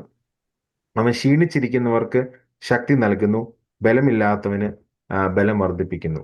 അപ്പം ഇസ്രായേലിനോടുള്ള ബന്ധത്തില് എന്തുകൊണ്ടാണ് യെശയ്യാവ് ഇത് പറയുന്നത്? അതായത് ഇസ്രായേലിന് ദൈവം കൊടുത്ത വാഗ്ദത്തങ്ങളുണ്ട്, അല്ലെ? അപ്പൊ ഇസ്രായേലിന് ദൈവം കൊടുത്തിരിക്കുന്ന വാഗ്ദത്തങ്ങൾ ഞാൻ മുമ്പേ ആദ്യം പറഞ്ഞതുപോലെ, ഇസ്രായേൽ വിചാരിച്ചു ദൈവം അവരെ മറന്നുപോയി. അവരുടെ കാര്യങ്ങൾ ദൈവം അവരുടെ കാര്യങ്ങൾക്ക് മറഞ്ഞിരിക്കുന്നു എന്നുള്ളൊരു ചിന്ത അവർക്ക് വന്നു. അങ്ങനെ ദൈവത്തെ പറ്റി ഒരുപാട് കംപ്ലൈന്റ്സ് ആണ് ഇസ്രായേൽ മക്കള് പറയുന്നത്. എന്നാൽ യെശയ്യാപ്രവാചകൻ അവരെ ഒന്ന് ആശ്വസിപ്പിക്കുക. 29 വാക്യത്തില് അവൻ ക്ഷീണിച്ചിരിക്കുന്നവർക്ക് ശക്തി നൽകുന്നു, ബലമില്ലാത്തവന് ബലം വർദ്ധിപ്പിക്കുന്നു. അപ്പം ഈ ദൈവം സർവശക്തനാണ്, സർവജ്ഞാനിയാണ്, അല്ലേ? അപ്പം വേണമെങ്കിൽ നമുക്ക് അത് മാത്രമാണെങ്കിൽ അതുകൊണ്ട് നമുക്ക് എന്തോ പ്രയോജനം നമുക്ക് ചിന്തിക്കാം, അല്ലേ? മാനുഷികമായി ചിന്തിക്കുകയാണെങ്കിൽ ദൈവം സർവജ്ഞാനിയാണ്, സർവ്വവ്യാപിയാണ്, ദൈവം നിത്യനാണ്. അതുകൊണ്ട് എനിക്ക് എന്താണ് പ്രയോജനം? മാനുഷികമായി ചിന്തിക്കുകയാണെങ്കിൽ പതിവ് അങ്ങ് ചിന്തിച്ചേക്കാം. അപ്പൊ അങ്ങനെയുള്ള ഒരാൾ ചിന്തിക്കുന്നുണ്ടെങ്കിൽ അതിനുള്ള ഉത്തരമാണ് ഈ 29 വാക്യത്തിൽ നമ്മൾ കാണുന്നത്. എന്താണ്? അവൻ ക്ഷീണിച്ചിരിക്കുന്നവന് ശക്തി നൽകുന്നു, ബലമില്ലാത്തവന് ബലം വർദ്ധിപ്പിക്കുന്നു. നമ്മുടെ ക്ഷീണാവസ്ഥയിൽ, നമ്മുടെ വീക്ക്നെസ്സിൽ നമ്മെ ശക്തിപ്പെടുത്തുന്ന ഒരു ദൈവത്തെയാണ് നാം സേവിക്കുന്നത്, അല്ലേ? നാം അത് രുചിച്ചറിഞ്ഞിട്ടുണ്ട് പലപ്പോഴും. നമ്മുടെ ക്ഷീണാവസ്ഥയിൽ നമ്മെ ദൈവം ശക്തിപ്പെടുത്തിയിട്ടുണ്ട് ഭൂതകാലത്തിൽ. നാം അത് രുചിച്ചറിഞ്ഞിട്ടുണ്ട്. ദൈവം നല്ലവനാണെന്നുള്ളത് പലപ്പോഴും നാം രുചിച്ചറിഞ്ഞിട്ടുണ്ട്. എന്നിട്ട് പോലും നാം പലപ്പോഴും ദൈവത്തിന് മുമ്പിൽ കംപ്ലൈൻസുമായിട്ട് വരാറുണ്ട്. അത് വേറെ കാര്യം. എങ്കിൽ പോലും ഈ രാവിലെ സമയം ഈ വചനം ഓർമ്മപ്പെടുത്തുകയാണ്, ദൈവം നമുക്ക് ശക്തി നൽകുന്ന ദൈവമാണ്. ദൈവം നമ്മുടെ ക്ഷീണങ്ങളെ മാറ്റുന്ന ദൈവമാണ്. ദൈവം നമ്മുടെ ക്ഷീണത്തിന് ശക്തി നൽകുന്ന, നാം ക്ഷീണിച്ചിരിക്കുന്ന അവസ്ഥയിലായിരിക്കുമ്പോൾ ആ ക്ഷീണത്തിനോട് റെസ്പോണ്ട് ചെയ്യാനുള്ള കൃപ നൽകി തരുന്ന ഒരു ദൈവമാണ്. പലപ്പോഴും ചിലപ്പോൾ ക്ഷീണം മാറണമെന്നില്ല, അത് ദൈവഹിതപ്രകാരമാണ്. ചിലപ്പോൾ ക്ഷീണം മാറാം, ചിലപ്പോൾ ആ ക്ഷീണത്തിനെ പ്രതിരോധിക്കുവാൻ ദൈവം നമുക്ക് കൃപ നൽകും. അപ്പൊ ദൈവം പല രീതിയിലാണ് നമ്മുടെ പ്രാർത്ഥനയ്ക്ക് ഉത്തരം നൽകുന്നത്. ഇവിടെ പറയുന്നത് ദൈവം ക്ഷീണിച്ചിരിക്കുന്നവന് ശക്തി നൽകും. ഇപ്പൊ നമുക്ക് യെശയ്യാ പ്രവചനം 41, ഇതിന്റെ തൊട്ട് അടുത്ത് വരുന്ന ഒരു അധ്യായമാണ് 41 അധ്യായം. അതിന്റെ 10 വാക്യം പറയുന്നു, ഞാൻ നിന്നോട് കൂടെയുണ്ട്, ഭ്രമിച്ചു നോക്കേണ്ട, ഞാൻ നിന്റെ ദൈവമാകുന്നു, ഞാൻ നിന്നെ ശക്തീകരിക്കും. അവിടെയും ഈ വാക്തത്വം പിന്നെയും പറയുന്നുണ്ട്, ഞാൻ നിന്നെ ശക്തീകരിക്കും, ഞാൻ നിന്നെ സഹായിക്കും, എന്റെ നീതിയുള്ള വലങ്കൈ കൊണ്ട് ഞാൻ നിന്നെ താങ്ങും. അല്ലെ? എത്ര ആശ്വാസമുള്ള ഒരു വചനമാണത്, അല്ലെ? നമ്മൾ പലപ്പോഴും നമ്മുടെ പ്രാർത്ഥനയിലോ അല്ലെങ്കിൽ നമ്മുടെ പ്രസംഗത്തിലോ ഒക്കെ നമ്മൾ കേട്ടിട്ടുള്ള വചനമാണ് യെശയ്യാവ് 41-10 വാക്യം എന്ന് പറയുന്നത്. ഞാൻ നിന്നോട്, fear not, I am with you. ബൈബിളിൽ ഏറ്റവും കൂടുതൽ ഉദ്ധരിക്കപ്പെട്ടിട്ടുള്ള ഒരു പ്രോമിസ് ആണ്, fear not, I am with you. ഭയപ്പെടേണ്ട, ഞാൻ നിന്നോട് കൂടെയുണ്ട്. എത്ര ആശ്വാസം നൽകുന്ന ഒരു കാര്യമാണ്, അല്ലേ? നാം നമ്മുടെ ഏറ്റവും വലിയ പ്രതിസന്ധിയിലൂടെ പോകുമ്പോൾ, ഏറ്റവും വലിയ പ്രശ്നത്തിലൂടെ പോകുമ്പോഴും ദൈവം നമുക്ക് തരുന്ന ഒരു വാഗ്ദത്തമാണ്, അല്ലെ? ദൈവം നമ്മോട് കൂടെ ഉള്ളതിന്റെ തെളിവാണ് ഈ വാക്യം. ഭയപ്പെടേണ്ട, ഞാൻ നിന്നോട് കൂടെയുണ്ട്. നമ്മൾ തന്നെ എത്ര പ്രാവശ്യം നമ്മളോട് തന്നെ അത് പറഞ്ഞിട്ടുണ്ട്, ഭയപ്പെടേണ്ട, ഞാൻ നിന്നോട് കൂടെയുണ്ട്. ആ വചനം നാം ഉദ്ധരിച്ചിട്ടുണ്ട്. എത്ര പ്രാവശ്യം നാം ആ വചനം ബൈഹാർട്ടായിട്ട് പറഞ്ഞിട്ടുണ്ട്.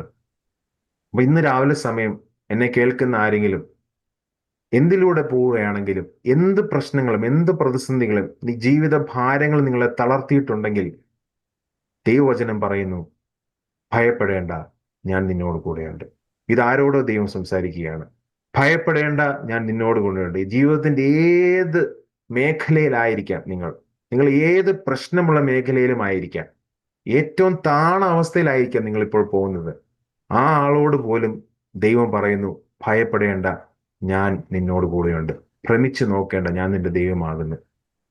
അതാണ് ദൈവത്തിന് പറയാനുള്ള വാഗ്ദത്തം. യെശയ്യാവ് 41-10 പറയുന്നു, ഭയപ്പെടേണ്ട, ഞാൻ നിന്നോട് കൂടെയുണ്ട്. ഭ്രമിച്ചു നോക്കേണ്ട, ഞാൻ നിന്റെ ദൈവമാകുന്നു.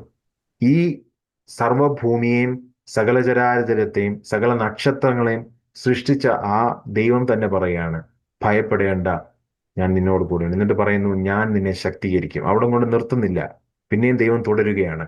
ഞാൻ നിന്നെ ശക്തീകരിക്കും, ഞാൻ നിന്നെ സഹായിക്കും, എന്റെ നീതിയുള്ള വലങ്കൈ കൊണ്ട് ഞാൻ നിന്നെ താങ്ങും. സോ ഈ സർവശക്തിയുള്ള ദൈവം നമ്മളുമായിട്ട് എങ്ങനെയാണ് കണക്റ്റഡ് ആവുന്നത് എന്നുള്ളതാണ് ഈ വാക്യം പറയുന്നത്.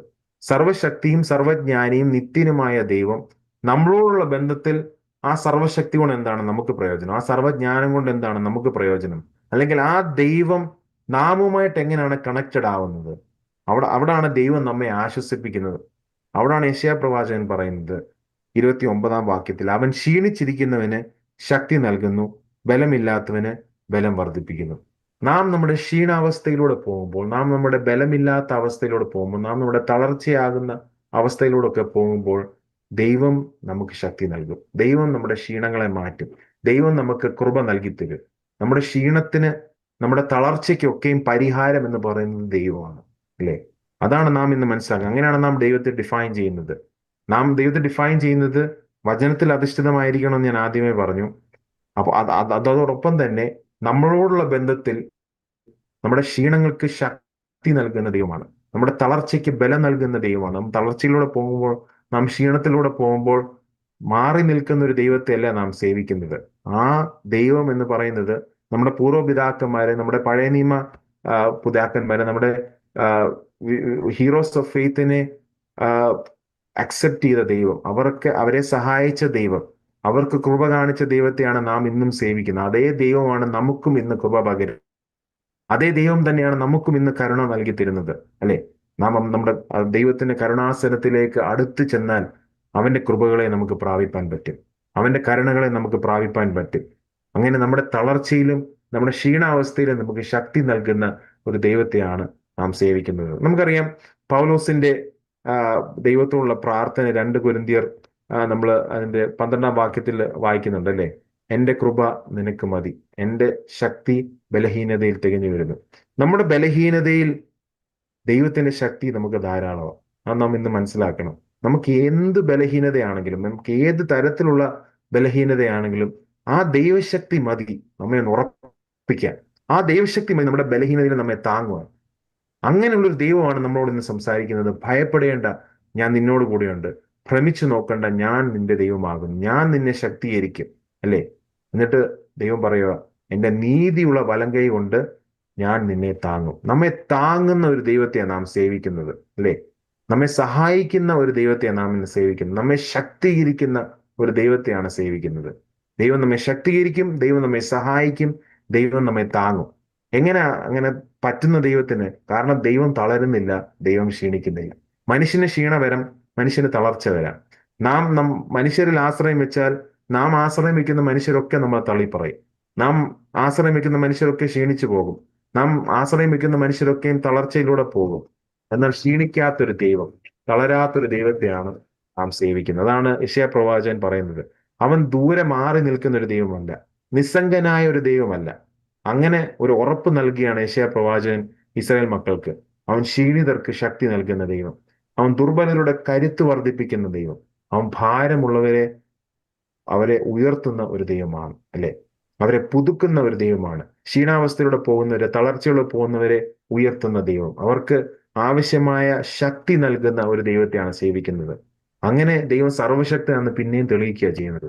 ഇങ്ങനെ ചെയ്യുമ്പോൾ, ക്ഷീണിതർക്ക് ശക്തി നൽകുമ്പോൾ, ഭാരമുള്ളവർക്ക് അല്ലെ തളർച്ചകളിൽ പോകുന്നവർക്ക് ശക്തി നൽകുമ്പോൾ, ദൈവം പിന്നെയും തെളിയിക്കുന്നതാണ് എന്താണ്? ദൈവം സർവശക്തനാന്നുള്ളതാണ് ദൈവം തെളിയിക്കുന്നത്, അല്ലെ? അങ്ങനെയുള്ള ആൾക്ക് ശക്തി നൽകുവാൻ പറ്റത്തുള്ളൂ. അല്ലെങ്കിൽ അവർക്ക് അവരുടെ ശക്തി പ്രകടനം കാണിക്കാൻ പറ്റും. ഈ ലോകത്തിൽ അങ്ങനെ ശക്തി പ്രകടനങ്ങൾ കാണിക്കുന്ന ഒരുപാട് പേരെ നമുക്കറിയാം, ഒരുപാട് റൂളേഴ്സിനെ നമുക്കറിയാം. പക്ഷെ അവർക്ക് ശക്തി ഉള്ളതുകൊണ്ട് നമുക്ക് എന്തോ പ്രയോജനം? നമുക്ക് പ്രയോജനമില്ല. അവർക്ക് ശക്തി ഉള്ളതുകൊണ്ട് അവർക്ക് അവരുടെ ശക്തി കാണിക്കാവുന്നേ ഉള്ളൂ. നമുക്ക് പ്രയോജനമാവുന്ന എപ്പോഴാണ്? നമുക്ക് ശക്തി ലഭിക്കുമ്പോഴാണ്. അങ്ങനെ ശക്തി കഴിവുള്ള ഒരൊറ്റ ആളേ ഉള്ളൂ, അതാണ് നമ്മുടെ ദൈവം. അതാണ് യെശയ്യാ പ്രവാചകൻ ഈ അധ്യായത്തിൽ പറയുന്നത്. യഹോവ സർവശക്തൻ, യഹോവ നിത്യദൈവം, അവൻ ക്ഷീണിച്ചിരിക്കുന്നവർക്ക് ശക്തി നൽകുന്നു, ബലമില്ലാത്തവന് ബലം വർദ്ധിപ്പിക്കുന്നു. എന്നിട്ട് 30-31 പറയുന്നത് വളരെ വളരെ കോമൺ ആയിട്ട്, വളരെ ഓഫ്റ്റൻ ആയിട്ട് നമ്മൾ കോട്ട് ചെയ്യുന്ന വാക്യങ്ങളാണ്. ബാല്യക്കാർ ക്ഷീണിച്ച് തളർന്നു പോകും, യൗവനക്കാരും ഇടറി വീഴും, എങ്കിലും യഹോവയെ കാത്തിരിക്കുന്നവർ ശക്തിയെ പുതുക്കും. അവൻ കഴുകന്മാരെ പോലെ ചിറകടിച്ച് കയറും, അവർ തളർന്നു പോകാതെ ഓടുകയും ക്ഷീണിച്ചു പോകാതെ നടക്കുകയും ചെയ്യും. ഇത് ഇതിന്റെ ഒരു കണ്ടിന്യൂഷൻ ആയിട്ടാണ് പറയുന്നത്. അപ്പോൾ ദൈവത്തെ പറ്റി ഓൾറെഡി യെശയ്യാ പ്രവാചകൻ പറഞ്ഞു അല്ലേ? ഇപ്പൊ നമ്മുടെ ജീവിതത്തിൽ ഏത് സാഹചര്യം വന്നാലും അതിനെ നേരിടാൻ ദൈവം നമുക്ക് കൃപ നൽകും. അതിന് ശക്തനാണ് ദൈവം. ദൈവം എന്ത് സാഹചര്യത്തെയും, എന്ത് പ്രതികൂലത്തെയും, എന്ത് ജീവിതത്തിൽ ഏത് മേഖലകൾ ആയിക്കൊള്ളട്ടെ, അതിനെ നേരിടുവാൻ ശക്തി നൽകുന്ന ഒരു ദൈവത്തെയാണ് നാം സേവിക്കുന്നത്. അതിന് കൃപ നൽകുവാൻ കഴിയുന്ന ഒരു ദൈവത്തെയാണ് നാം സേവിക്കുന്നത്. അത് പറഞ്ഞിട്ട് 30-ാം വാക്യത്തിൽ പറയാ, ബാല്യക്കാർ ക്ഷീണിച്ച് തളർന്നു പോകും, യൗവനക്കാരും ഇടറി വീഴും. എന്തുകൊണ്ടാണ് യൗവനത്തിനെയും ബാല്യത്തിനെയും ഒക്കെ പിടിച്ചിരിക്കുന്നത്? നമുക്കറിയാം, നാം ശാരീരികമായി നമ്മുടെ ഏറ്റവും ശക്തിയുള്ള സമയം അല്ലേ, ഫിസിക്കലി നാം ഏറ്റവും സ്ട്രെങ്ത് ഉള്ള സമയം എന്ന് പറയുന്നത് നമ്മുടെ യൗവനകാലമാണ് അല്ലേ. നമ്മുടെ ടീൻസ് അല്ലെങ്കിൽ നമ്മുടെ 20s നമുക്ക് ഏറ്റവും കൂടുതൽ ശക്തി ഉണ്ടെന്ന് നമുക്ക് പറയാൻ പറ്റും. നമ്മുടെ യൗവനത്തിലാണ്. നമ്മുടെ പ്രായമുള്ള അല്ലെങ്കിൽ ഒരു 60-കാരൻ, ഒരു 70-കാരൻ, 60-ലും 70-ലും ശക്തിയുള്ളവരുണ്ട്. അതല്ല ഞാൻ പറയുന്നത്, അത് എക്സെപ്ഷണൽ കേസസ് ആണ്.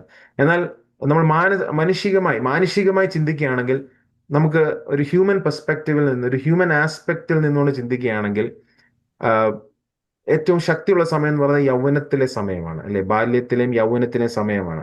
അപ്പൊ അതുകൊണ്ടാണ് യെശയ്യാ പ്രവാചകൻ യൗവനക്കാരെ കൂട്ടുപിടിച്ചിരിക്കുന്നത്. അവര് പോലും ക്ഷീണിച്ചു പോകും അല്ലെ. ഈ ശക്തി ഉണ്ടെന്ന് പറയുന്ന അല്ലെ ഏജ് ഉള്ള കാറ്റഗറിയിലുള്ള ആൾക്കാർ, അതായത് യൗവനക്കാര്, അവര് ക്ഷീണിച്ചു പോകും, അവര് തളർന്നു പോകും. ബാല്യക്കാർ ക്ഷീണിച്ച് തളർന്നു പോകും, യൗവനക്കാരുടെ വീഴും. ഇപ്പം കൊച്ചു കുഞ്ഞുങ്ങളുള്ളവർക്കറിയാം, അവരുടെ ഒരു എനർജി എന്ന് പറയുന്നത് നമുക്ക് പലപ്പോഴും നമുക്ക് മനസ്സിലാവത്ത പോലും, ഇത്രയും എനർജി എങ്ങനെ അവർക്കുള്ളത്. ഇപ്പൊ കൊച്ചുമക്കളുള്ളവർക്കോ കൊച്ചു കുഞ്ഞുങ്ങളുള്ളവർ പേരൻസിനോ മനസ്സിലാവും. കുഞ്ഞുങ്ങളെ കാണുമ്പം, അവരുടെ ഓട്ടവും ചാട്ടവും കാണുമ്പം ചിലപ്പോൾ നമുക്ക് കൊതി തോന്നും, അവരെ പോലെ നമുക്ക് ഓടാൻ പറ്റിയിരുന്നെങ്കിൽ, അവരെ പോലെ നമുക്ക് നടക്കാൻ പറ്റിയിരുന്നെങ്കിൽ. അത്രമാത്രം എനർജി. ചിലപ്പം ഒരു ദിവസം മൊത്തം ഓടിയാൽ പോലും രാത്രിയിൽ ഉറങ്ങണ്ടാത്ത കുഞ്ഞുങ്ങളുണ്ട്. അവർക്ക് പിന്നെയും ഓടുകയും ചാടുകയും അതിനുള്ള എനർജി അവർക്കുണ്ട്. ചിലപ്പം വലിയ ആഹാരം ഒന്നും കഴിക്കുന്നവരായിരിക്കത്തില്ല കുഞ്ഞുങ്ങൾ. കാരണം അവരുടെ എനർജിയാണത്. ആ ഒരു ഏജിലൂടെയാണ് അവർ പോകുന്നത്. അപ്പം ഇവിടെ യെശയ്യാ പ്രവാചകൻ പറയാണ്, അവര് പോലും ക്ഷീണിച്ചു പോകാം, ബാല്യക്കാർ ക്ഷീണിച്ചു പോകാം, യൗവനക്കാർ ഇടറി വീഴാം. കാരണം എന്താണ്? ഇടറി വീഴുന്ന, ക്ഷീണിച്ചു പോകുന്ന അവസ്ഥകൾ മനുഷ്യനെ നേരിടാം അല്ലെ, യൗവനത്തിൽ, ബാല്യത്തിൽ. കാരണം എപ്പോഴും ഒരുപോലെ ആയിരിക്കില്ല മനുഷ്യരുടെ ജീവിതം എന്ന് പറയുന്നത് ഒരു മൗണ്ടൻ വാലി പോലാണ് അല്ലെ. മൗണ്ടൻ ടോപ്പ് എക്സ്പീരിയൻസിലൂടെ പോകാം, വാലിയിലൂടെ പോകാം, അതായത് താഴ്ചയിലൂടെ ഉയരത്തിലൂടെ ഒക്കെ പോകാം. മനുഷ്യന്റെ ജീവിതം ഒരിക്കലും കോൺസ്റ്റന്റ് അല്ല. നാം സന്തോഷത്തിലൂടെ പോകും, ദുഃഖത്തിലൂടെയും പോകും. അപ്പോൾ ദുഃഖത്തിലൂടെ പോകുമ്പോൾ നമ്മുടെ എനർജി ഒക്കെ വറ്റിപ്പോകും. ഒത്തിരി സ്ട്രെയിൻഡ് ആയിട്ട് നമ്മുടെ എനർജി ഒക്കെ ലീക്കായിട്ട് നമുക്കൊട്ടും എനർജി ഇല്ലാത്ത അവസ്ഥകൾ വരാം അല്ലെ. ശാരീരികമായി നമ്മൾ ശാരീരിക ക്ഷമയുള്ള ആൾക്കാരായിരിക്കാം, നമുക്ക് നല്ല എനർജി കാണാം. പക്ഷെ ഇമോഷണലി ചിലപ്പോൾ നമ്മൾ ഡ്രെയിൻഡ് ആവാം അല്ലെ. പലപ്പോഴും അങ്ങനെയുള്ള സാഹചര്യങ്ങൾ നമ്മുടെ ജീവിതത്തിൽ വന്നിട്ടുണ്ട്. ചിലപ്പോൾ ഒരു രോഗമാകാം, ദുഃഖമാകാം, ചിലപ്പോൾ ഒരു ജോലി ഇല്ലാത്ത അവസ്ഥകളാകാം, ചിലപ്പോൾ നമ്മുടെ പ്രാർത്ഥനയ്ക്ക് ഉത്തരം ലഭിക്കുന്നില്ല എന്ന് നമുക്ക് തോന്നലുള്ളപ്പോഴാകാം നമ്മൾ ഇമോഷണലി ഡ്രെയിൻഡ് ആവാം, നാം മെന്റലി ഡ്രെയിൻഡ് ആകാം. അങ്ങനെ നാം തളർച്ചയിലേക്ക് കടക്കാം. ചിലപ്പോൾ നാം ശാരീരികമായി തന്നെ, ഇപ്പൊ രോഗിയാകുമ്പോൾ ശാരീരികമായി തന്നെ നാം ക്ഷീണാവസ്ഥയിലൂടെ പോകാം. എത്ര യൗവനമാണെങ്കിലും എത്ര ബാല്യമാണെങ്കിലും ഒരു രോഗം വന്നാൽ നാം ക്ഷീണത്തിലൂടെ പോകും, നാം ക്ഷീണത്തിലേക്ക് പോകും, നാം തളർച്ചയിലൂടെ പോകും. എന്നാൽ ദൈവം പറയുന്നത് ബാല്യച്ച് തളർന്നു പോകും, യൗവനക്കാരുടെ വീഴും. നമുക്കറിയാം അല്ലെ, സങ്കീർത്തനം നമ്മൾ കാണുന്നത് ബാലസിംഹങ്ങളും ഇര കിട്ടാതെ വിശന്നിരിക്കും അല്ലെ. നമ്മൾ സങ്കീർത്തനം 34:10 കാണുന്നുണ്ട്, യഹോവയെ അന്വേഷിക്കുന്നവർക്കോ ഒരു നന്മ. സിംഹം എന്ന് പറയുന്ന ഏറ്റവും one of the strongest animal ആണ് അല്ലെ. അവരെ കുറിച്ച് പോലും സങ്കീർത്തനക്കാരൻ പറയുന്നത് ബാലസിംഹങ്ങളും ഇര കിട്ടാതെ ഇരിക്കുമ്പോൾ അവർ വിശന്നിരിക്കും, അവരും തളർച്ചയിലൂടെ പോകും, അവരും ക്ഷീണാവസ്ഥയിലൂടെ പോകും. ഈ ആഹാരം ഉള്ളതുകൊണ്ടാണല്ലോ നമ്മൾ ശാരീരികമായി നല്ലൊരു അവസ്ഥയിൽ ഇരിക്കുന്നത് അല്ലെ. ആഹാരം കിട്ടിയില്ലെങ്കിൽ നമ്മളും തളർന്നു പോകും, നമ്മൾ ക്ഷീണിച്ചു പോകും.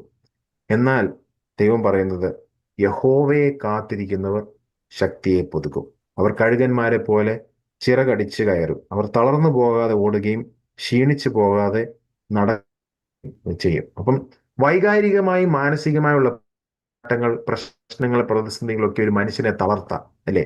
അവന്റെ യൗവനത്തിൽ തളർത്താം, അവന്റെ ബാല്യത്തിൽ തളർത്താം, അവന്റെ പ്രായാധികത്തിലും അവനെ തളർത്താം അല്ലെ. ഇപ്പം അതാണ് ഞാൻ മുമ്പ് പറഞ്ഞത്, ശക്തിക്ക് പേരുകെട്ട ബാലസിംഹങ്ങൾ പോലും വിശപ്പ് അനുഭവിക്കുന്നുണ്ട്, ദുർബലത അനുഭവിക്കുന്നുണ്ട്. അതാണ് സങ്കീർത്തനം 34:10 നമ്മൾ വായിച്ചത്. എന്നാൽ, അപ്പം അവിടെ ഒരു എന്നാലുണ്ട്, ബട്ട് അവിടെ ഒരു കോൺട്രാസ്റ്റ്, ഒരു കമ്പാരിസൺ ആണ്, ഒരു താരതമ്യമാണ് യെശയ്യാ പ്രവാചകൻ നടത്തുന്നത്.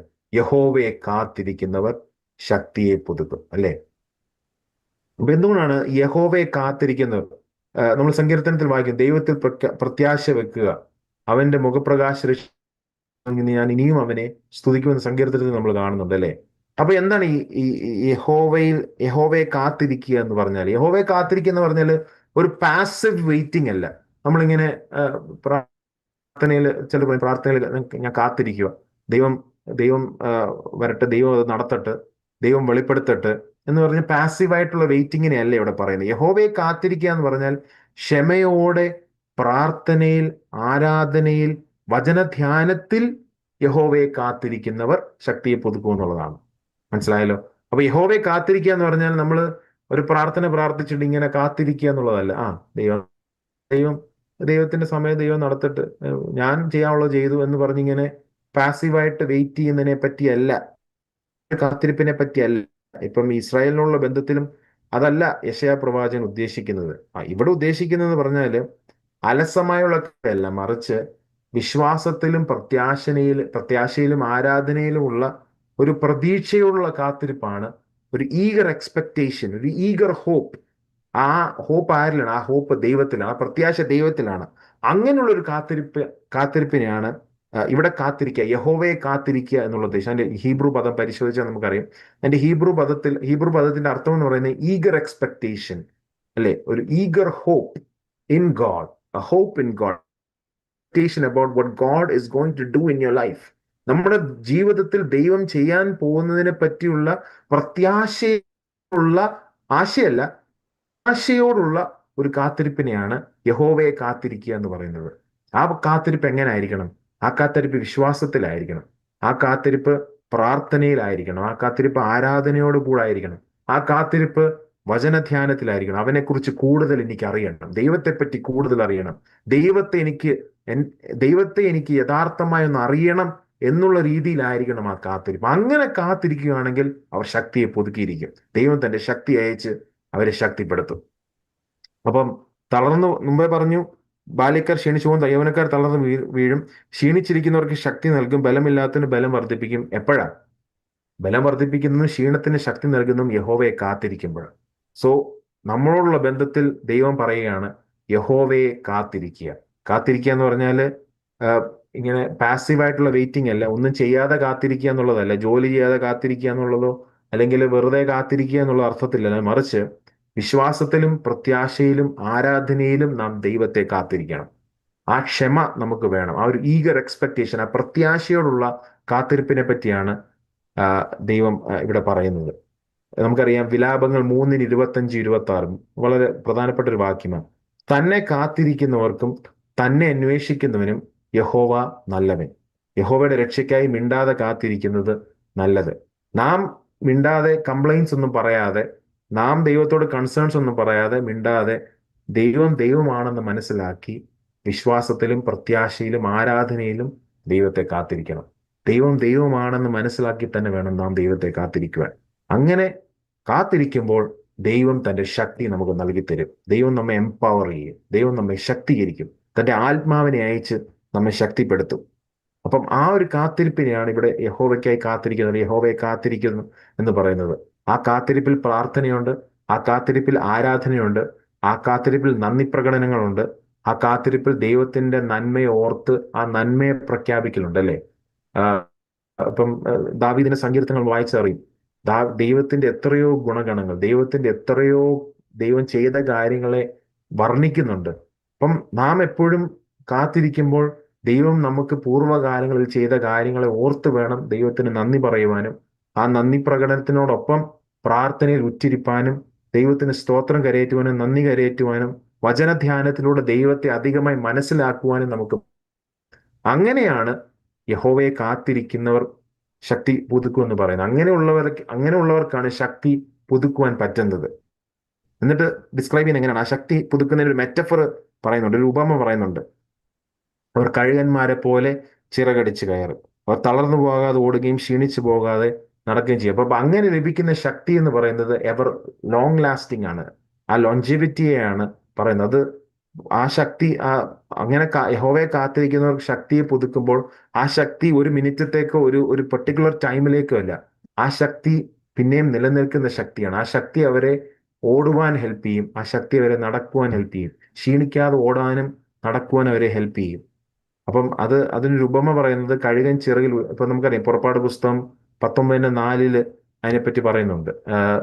ദൈവം അവരെ ഈജിപ്തിൽ നിന്ന് ഞാൻ എക്സോഡസ് 19:4 ഞാൻ മിസ്രൈമിനോട് ചെയ്തതും നിങ്ങളെ കഴുകന്മാരുടെ ചിറകന്മേൽ വഹിച്ച് എന്റെ അടുക്കൽ വരുത്തിയത് നിങ്ങൾ കണ്ടുവല്ലോ. അതായത് സീനായി പർവ്വതത്തിലേക്കുള്ള യാത്രയിൽ ദൈവം പറയുന്ന കാര്യങ്ങളാണ്. അതായത് മിസ്രൈമിൽ ഞാൻ നിങ്ങളെ വിടുവിച്ചു, നിങ്ങളെ കഴുകന്മാരുടെ ചിറകന്മേൽ വഹിച്ചു. അതായത് എന്റെ നിങ്ങളെ വഹിച്ചുകൊണ്ടാണ് ഞാൻ പറന്നത്. ദൈവമാണ് അവിടെ അല്ലേ? അപ്പൊ അവര് ദൈവത്തിന്റെ വിങ്സിൽ പറന്നുയരുന്ന ഈ ആൾക്കാരായിരുന്നു. അപ്പൊ അതേ ഒരു ഉപമയാണ് ഇവിടെ പറയുന്നത്. കഴുകന്മാരെ പോലെ ചിറകടിച്ച് കയറും. നമുക്കറിയാം കഴുകൻ തന്റെ കുഞ്ഞുങ്ങളെ ചെറുക് വഹിച്ച് പറക്കാൻ പഠിപ്പിക്കാറുണ്ട് അല്ലെ? കഴുകൻ ആദ്യം ആ, പഠിപ്പിച്ചിട്ട് കുഞ്ഞുങ്ങളെ വിടും.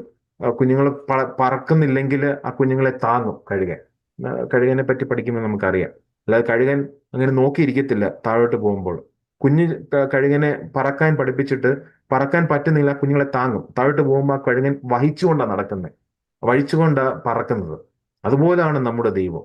ദൈവം നമ്മെ പല കാര്യങ്ങൾ പഠിപ്പിക്കും.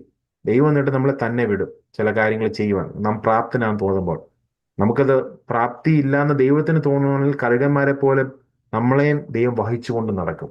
അപ്പൊ നമുക്ക് ദൈവം കഴുകന്മാരെ പോലെ ചിറകടിച്ച് ശക്തി പകരുന്ന ഒരു ദൈവത്തെയാണ് നാം സേവിക്കുന്നത്. അതാണ് ദൈവം പറയുന്നത്, അവർ കഴുകന്മാരെ പോലെ ചിറകടിച്ച് കയറും. അത്രത്തോളം ശക്തി അല്ലെ കഴുകന്റെ പറക്കൽ. നമുക്കറിയാം എത്ര മാത്രം ശക്തിയുള്ളതാ എന്നുള്ളത്. അപ്പൊ അതുപോലെ ചിറകടിച്ച് ആ, കയറുവാൻ കഴിയുന്ന ശക്തി തരുന്ന ഒരു ദൈവത്തെയാണ് നാം സേവിക്കുന്നത്. ആ ശക്തി നമ്മെ എന്തിനു നടത്തും? നമ്മെ തളർന്നു പോകാതെ ഓടുകയും ക്ഷീണിച്ചു പോകാതെ നടത്തുവാനും ശക്തി നൽകുന്ന ഒരു ദൈവത്തെയാണ് നാം സേവിക്കുന്നത്. അപ്പോൾ ദൈവം നാം മനസ്സിലാക്കേണ്ടത് നമ്മെ കരുതുന്ന ഒരു ദൈവത്തെയാണ് നാം സേവിക്കുന്നത്. നമ്മെ വഹിക്കുന്ന ഒരു ദൈവത്തെയാണ് സേവിക്കുന്നത്. അപ്പൊ ആ ദൈവത്തിന്റെ ശക്തിയാൽ നമുക്ക് ഉയരുവാൻ പറ്റും, നമുക്ക് ഓടുവാൻ പറ്റും, നമുക്ക് നടക്കുവാൻ പറ്റും അല്ലെ? എങ്ങനെ? ക്ഷീണിക്കാതെ ഉയരുവാനും ക്ഷീണിക്കാതെ ഓടുവാനും ക്ഷീണിക്കാതെ നടക്കുവാനും ഈ മരുഭൂ പ്രയാണത്തിൽ, ഈ പ്രവാസ ജീവിതത്തിൽ നമ്മെ ശക്തനാക്കുന്ന ഒരു ദൈവത്തെയാണ് നാം സേവിക്കുന്നത്. അതാണ് നാം ഇന്ന് രാവിലെ സമയം മനസ്സിലാക്കേണ്ട ഒരു കാര്യം. അപ്പോൾ പുതിയ നിയമത്തിൽ നമുക്കിതെങ്ങനെയാണ് പ്രാബല്യത്തിൽ വരും, നമുക്ക് എങ്ങനെ കണക്ട് ചെയ്യാൻ പറ്റും? നമുക്കറിയാം യേശുക്രിസ്തു പറഞ്ഞ ഏറ്റവും വലിയൊരു വചനമാണ്, അധ്വാനിക്കുന്നവരും ഭാരം ചുമക്കുന്നവരെ എന്റെ അടുക്കൽ വരുവീൻ, ഞാൻ നിങ്ങളെ ആശ്വസിപ്പിക്കാം അല്ലെ? നമുക്കറിയാം മത്തായിയുടെ സുവിശേഷം 11:28. നമ്മൾ ഇത്രയും നേരം പഴയ നിയമ കാര്യങ്ങളാണ് പറഞ്ഞത്. ആ പഴയ നിയമം പുതിയ നിയമവുമായിട്ട് കണക്ട് ചെയ്യുമ്പോൾ നമുക്ക് എങ്ങനെയാണ് അത് അപ്ലൈ ചെയ്യാൻ പറ്റുന്നത്? കർത്താവ് നമ്മളെ വിളിക്കുകയാണ്, അധ്വാനിക്കുന്നവരും ഭാരം ചുമക്കുന്നവരെ എന്റെ അടുക്കൽ വരുവീൻ, ഞാൻ നിങ്ങളെ ആശ്വസിപ്പിക്കാം. നമ്മുടെ പാപഭാരങ്ങളെ വഹിച്ച ഒരു കർത്താവ്, നമ്മുടെ ശാപങ്ങളെയും പാപങ്ങളെയും രോഗങ്ങളെയും വഹിച്ച ഒരു കർത്താവ്, ക്രൂശിന്മേൽ തന്റെ ജീവനെ നൽകിയ ഒരു കർത്താവ് അല്ലേ? നമ്മുടെ അധ്വാനത്തെയും നമ്മുടെ ഭാരത്തെയും, നമ്മുടെ ഏറ്റവും വലിയ ഭാരം എന്ന് പറയുന്നത് പാപഭാരമായിരുന്നു. ആ പാപഭാരത്തെയാണ് ക്രൂശിന്മേൽ കർത്താവ് വഹിച്ചത്. ക്രൂശിന്മേൽ കർത്താവ് നമ്മുടെ പാപഭാരത്തെ വഹിച്ച് നമുക്ക് നിത്യജീവൻ നൽകി തന്നു. നമ്മുടെ വിശ്വാസം കർത്താവിൽ അർപ്പിച്ചപ്പോൾ നമ്മുടെ ക്ഷീണത്തെയും നമ്മുടെ തളർച്ചയെയും നമ്മുടെ പാപത്തെയും ഒക്കെയും കർത്താവിന്മേൽ നാം കൊടുത്തു. കർത്താവ് ഇതെല്ലാം വഹിച്ചുകൊണ്ടാണ് ക്രൂശന്മേൽ കയറിയത്. അങ്ങനെ നമുക്ക് നിത്യജീവൻ നൽകി തന്നു. നമുക്ക് നമ്മളെ റെക്കൺസൈൽ ചെയ്ത് ദൈവത്തോട്, നമ്മെ ദൈവത്തോട് നിരപ്പിച്ചു അല്ലേ? ഇപ്പോൾ നാം ദൈവത്തിന്റെ രണ്ടാം വരവിനായി കാത്തിരിക്കുകയാണ്. അങ്ങനെ കാത്തിരിക്കുന്ന ജനമായ നമ്മളോട് ദൈവം പറയുകയാണ്, യഹോവയെ കാത്തിരിക്കുന്നവർ ശക്തിയെ പുതുക്കും. കർത്താവിന്റെ രണ്ടാം വരവിനായി കാത്തിരിക്കുന്ന ഒരു ദൈവസഭയുടെ ഭാഗമാണ് നാം ഓരോരുത്തരും അല്ലേ? അപ്പൊ കർത്താവിന്റെ രണ്ടാം വരവിനെ നാം കാത്തിരിക്കുമ്പോൾ ദൈവം പറയുന്നത്, യഹോവയെ കാത്തിരിക്കുന്നവർ ശക്തിയെ പുതുക്കും.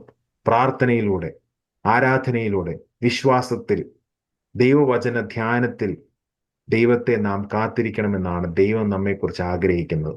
അങ്ങനെ കാത്തിരിക്കുന്ന ജനത്തിന് ദൈവം എല്ലാ ദിവസവും തന്റെ കരുണ ലഭ്യമാക്കും, തന്റെ കൃപ ലഭ്യമാക്കും, തന്റെ ശക്തി ലഭ്യമാക്കും. പരിശുദ്ധാത്മാവിലൂടെ നമ്മെ നിറയ്ക്കുവാൻ കഴിയുന്ന ഒരു ദൈവത്തെയാണ് നാം സേവിക്കുന്നത്.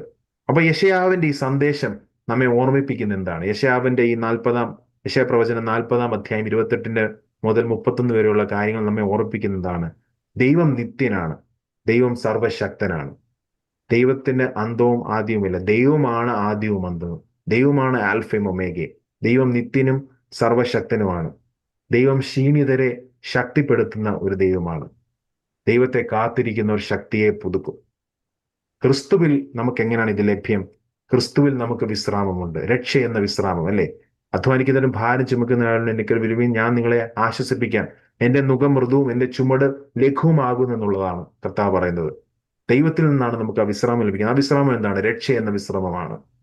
നമ്മുടെ പാപഭാരങ്ങളെ കർത്താവിൽ നാം അർപ്പിച്ചപ്പോൾ, നമ്മുടെ പാപങ്ങളെ ശാപങ്ങളെയും ചുമന്നുകൊണ്ട് കർത്താവിൽ ക്രൂശിൽ കയറിയപ്പോൾ, കർത്താവ് തന്റെ ജീവനെ നമുക്ക് വേണ്ടി നൽകി തന്നു. നമ്മുടെ പാപങ്ങളെ നമ്മിൽ നിന്ന് മായിച്ച് രക്ഷ എന്ന വിശ്രാമം നമുക്ക് നൽകി തന്നു. ആ രക്ഷ എന്ന വിശ്രാമത്തിലൂടെയാണ് നാം ഇപ്പോൾ പോയിക്കൊണ്ടിരിക്കുന്നത്. എന്നിട്ട് നാം കാത്തിരിക്കുന്ന എന്തിനു വേണ്ടിയാണ്? കർത്താവിന്റെ രണ്ടാം വരവിന് വേണ്ടിയാണ്. ആ രണ്ടാം വരവിന് വേണ്ടി വിശ്വാസത്തിലും പ്രത്യാശയിലും ആരാധനയിലും വചന ധ്യാനത്തിലും നാം കാത്തിരിക്കുമ്പോൾ ദൈവം തന്റെ ആത്മാവിനെ അയച്ച് നമ്മെ ശക്തിപ്പെടുത്തും.